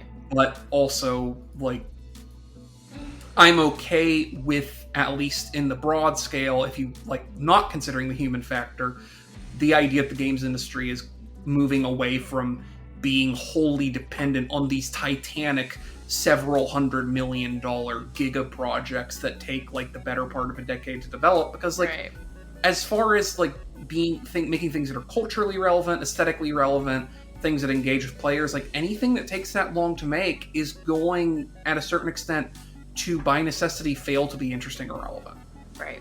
Like Absolutely. You're never going to make a groundbreaking, thought-changing, like paradigm-shifting game in that span of time, because that span of time will be spent with like a set of assumptions as your baseline that the industry has like thoroughly examined and moved past since. Right, like what happened to Starfield, exactly. Yeah, exactly like Starfield.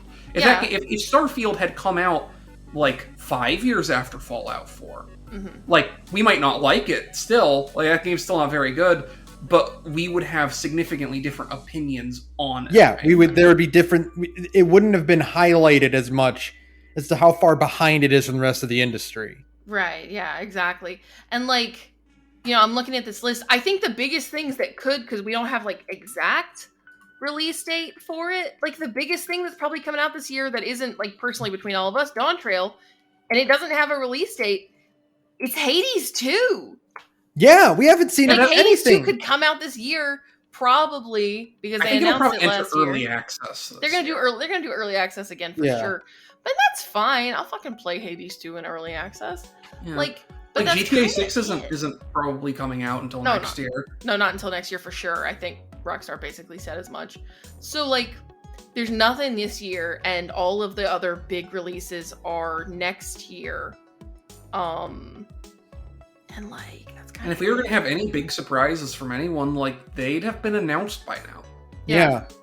Like with E3 being dead, we don't really have we're announcing this big new title for the first time in June. It's coming out in November anymore. Right. And I mean, they could still pull that off during like the summer of gaming shit. Mm-hmm. I mean, it's still possible. Jeff. But like, it's still just, you know, it's just. Oh, you know what? I found one thing on this list that I actually do care about. What's that? Black Myth Wukong. Oh yeah, that fucking Wukong like action game, Wukong action game. Oh right, yeah. and that Korean Nier knockoff is supposed to be coming out in like May or something. But right. As we said last podcast, I want that one to be bad. Yeah, I would really like for that one to be bad. I think it'd be more interesting if it was. I want to live in the world where at the end of the year, one of my games of the year was a 2. Oh yeah, totally. I think for better or worse, this is going to be the year if we find out how Sony's investment in non-Japanese Asian game developers has been going for it, right? Mm-hmm. Yeah. Because like we've got big Chinese super game coming out this year, and we've got big South Korean super game coming out this year, and it's going to be interesting to find out if they are any good at all. Yeah, I hope they're good. I would like for them to be good. I would be super happy if they were good. I would love if we got more Korean and Chinese video games on like in the mainstream, because like I feel like they tend to be, with the exception of like, you know, Genshin and Arknights, or like both gotchas being Chinese developed, like I honestly don't really think there's a ton of representation for either Korea or China in like the mainstream gaming space for us, which it sucks, because like they're fucking people, they're making good ass video games. Yeah, they're making really good stuff out there. Like fucking Iron Pineapple, the guy who plays like all of those Dark Souls games. He will play a lot of Chinese games on there. And I mean, yeah, there's a lot of stinkers on there, because I mean, video games are mostly bad, right? Like with anything. But he also plays like a lot of stuff. It's like, oh, this actually fucking whips, and it's from a Chinese game that has like, you know, maybe 15 English language reviews in it. It's like, oh, cool. If we can get more of this, maybe we'll have more cool new video games coming out, right? If we can branch out into the like Korean and Chinese market and get more developers there, right? And like to give a fucking shout out to most blighted game of 2023. Like, Yeah, the politics of Project Moon as a company suck ass. However, that game is extraordinarily fun. They should more people should steal from it. It's a really fun gameplay system, and literally no one else except those psychopaths do it that way. Right. Like you know, the type of games, like, obviously this goes without saying, but like all Asian countries is not the same. The kind of games that like Japan is making are vastly different from the kinds of games that Korea is making, are vastly different from the kinds of games that fucking China is making, right? Like, they're all different, and so it's nice to get more over. Like, fucking the biggest sleeper surprise game of last year is Lies of P, right? Yeah, that game that had no right being good. It's Korean Bloodborne with fucking Pinocchio, and it's like, oh, this game should be bad. No, by all accounts, it's great, and it sold great, and people loved it. And it's like, oh, okay. I think it basically explicitly sold well enough to instantly greenlight a sequel. Yeah, pretty much. It's all. I mean, like, that's awesome, and there's more games like that out there if somebody is just willing to spend the money to bring them over into an international market, right? So I'm hoping that works out, but because right now, otherwise, AAA looks really, really bad. It's funny that I already pretty much have my game of the year locked in with Infinite Wealth because nothing else is coming out. Unless fucking Rebirth just like blows our brains out the back of our skull, which is possible. It's definitely possible for sure. But like, no, it's I don't know. It's gonna be an interesting year. We're only in February, so I'm more in this year. I'm more looking forward to having the time to replay Persona 4 than I am anything else on this. Caught up to my fucking my backlog and getting ready for Dawn Trail. Yeah. I guess it's a good thing nothing's coming out, because once Dawn Trail comes out, I'm fucking doomed. Mm-hmm. Right? It's a good thing nothing's coming out, because it gives me more time to play Warframe. That's right. There you go.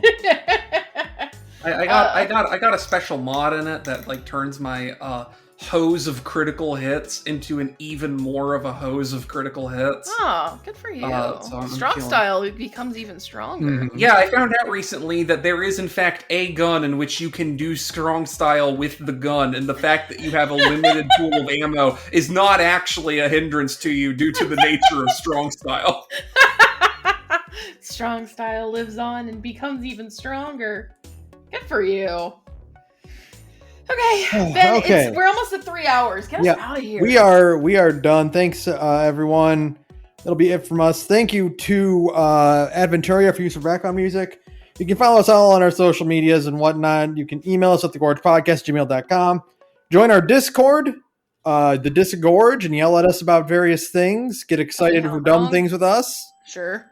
Tell me if you're listening to this right now, if you haven't tuned out yet, just at me and tell me your dream combination of director and hero property, and I guarantee you by the time you get around to it, I'll have completely forgotten the conversation, which is spurred you to do that. Yeah. All right. We got a lot to pick from this time, don't we? Fucking Bracer Group. That one's easy. Yeah. Yeah, fucking squandered the Deus Ex, broke Elias Tufexis' heart. How could you? No, unacceptable, unforgivable. You betrayed us. I'll also throw a dishonorable fuck you onto fuck you, David Zaslav. Yeah, that one. Absolutely. That one's easy as well. There's so many fucking assholes. Just an industry of monsters. I guess really we can combine Embracer Group and David Zaslav into fuck you if you buy something just to try and sell it. Yeah. That's the moral of the story. That includes literally anything. Like, fuck you if you scalping. Fuck you if you scalping. Somebody fucking there's a house across the street from me that I've been obsessed with for like 3 years, right? It went up for sale. It's way outside my fucking price range. It's gorgeous, right? But it was like $100,000 outside my price range. So there's no fucking way it's happening. But it's in like a nice part of town. It's beautiful. It's like the perfect size. Has a giant fenced-in yard. Anyways, somebody bought it and turned it into a rental. Oh, fuck them. Yeah, exactly. Fucking I'll kill them. I'm so fucking furious. I literally took the dog out for a walk the other day and walked past that house and saw that the house that had been up for sale now had a for rent sign in front of it. And I thought, God help me to not send a voicemail that will get me sent to prison, because boy, I really want to. right? Mm-hmm. Like, yeah, no, it fucking sucks. Fuck you if you do that. Like, go to hell. All investors, if you have more than $20 in your pocket, you should die. Yeah. Fuck me. Good night, everyone. Good night.